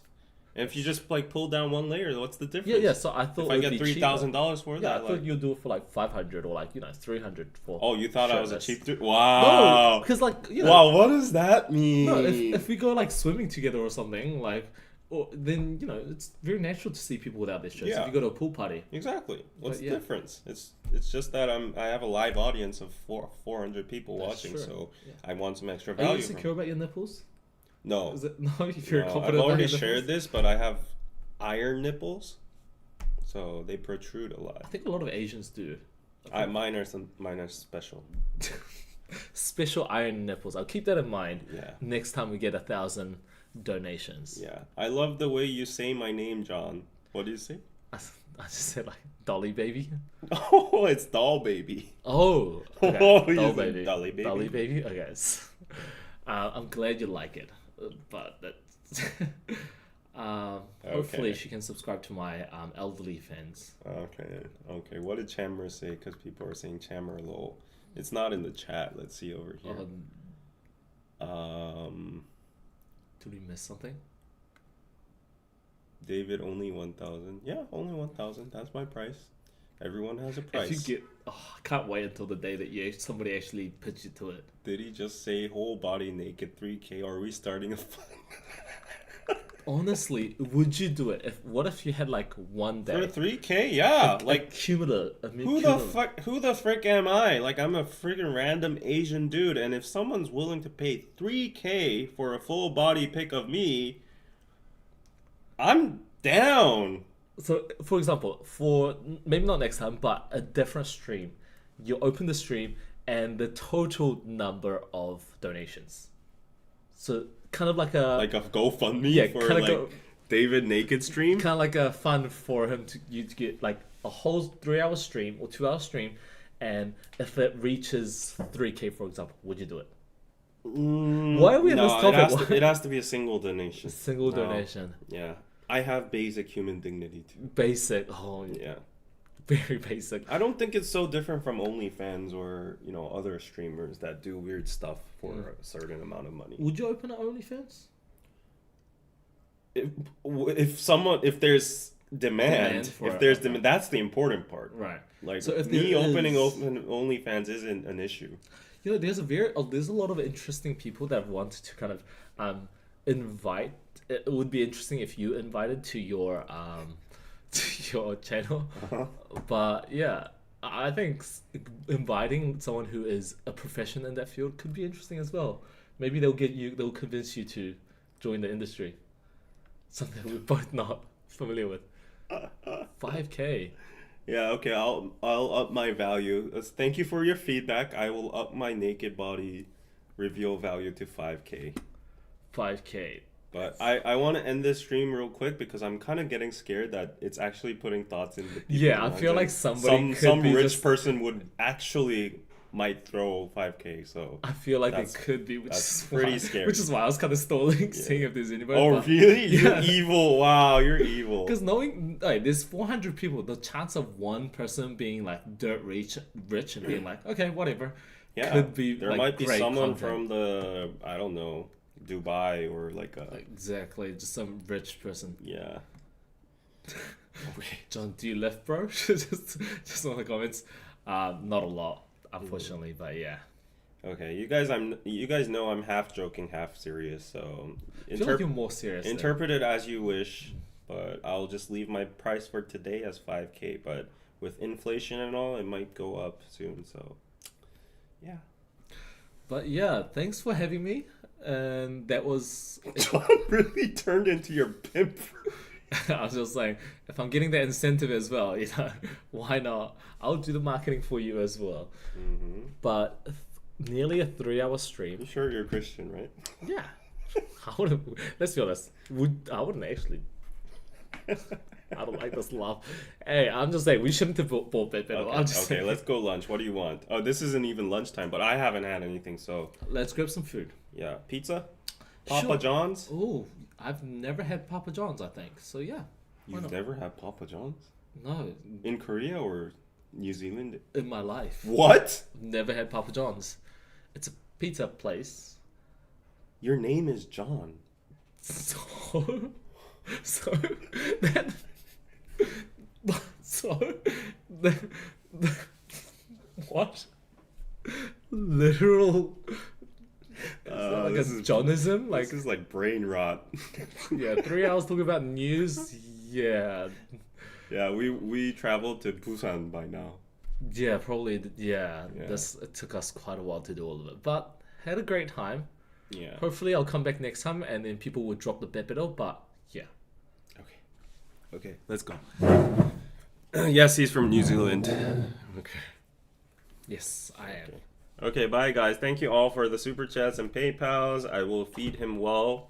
Even if it's not this time, I will put it on check. And yeah. Okay. Bye everybody. Thanks for tuning in. Before you go, please like the video and I will send an ad your way. So if you have extra time, sit through that ad. Have a good day. Happy Halloween. Bye. Pizza. Happy Halloween. Yes, happy Halloween toppings and hoodie gang. Yes, gang gang. Bye. Okay.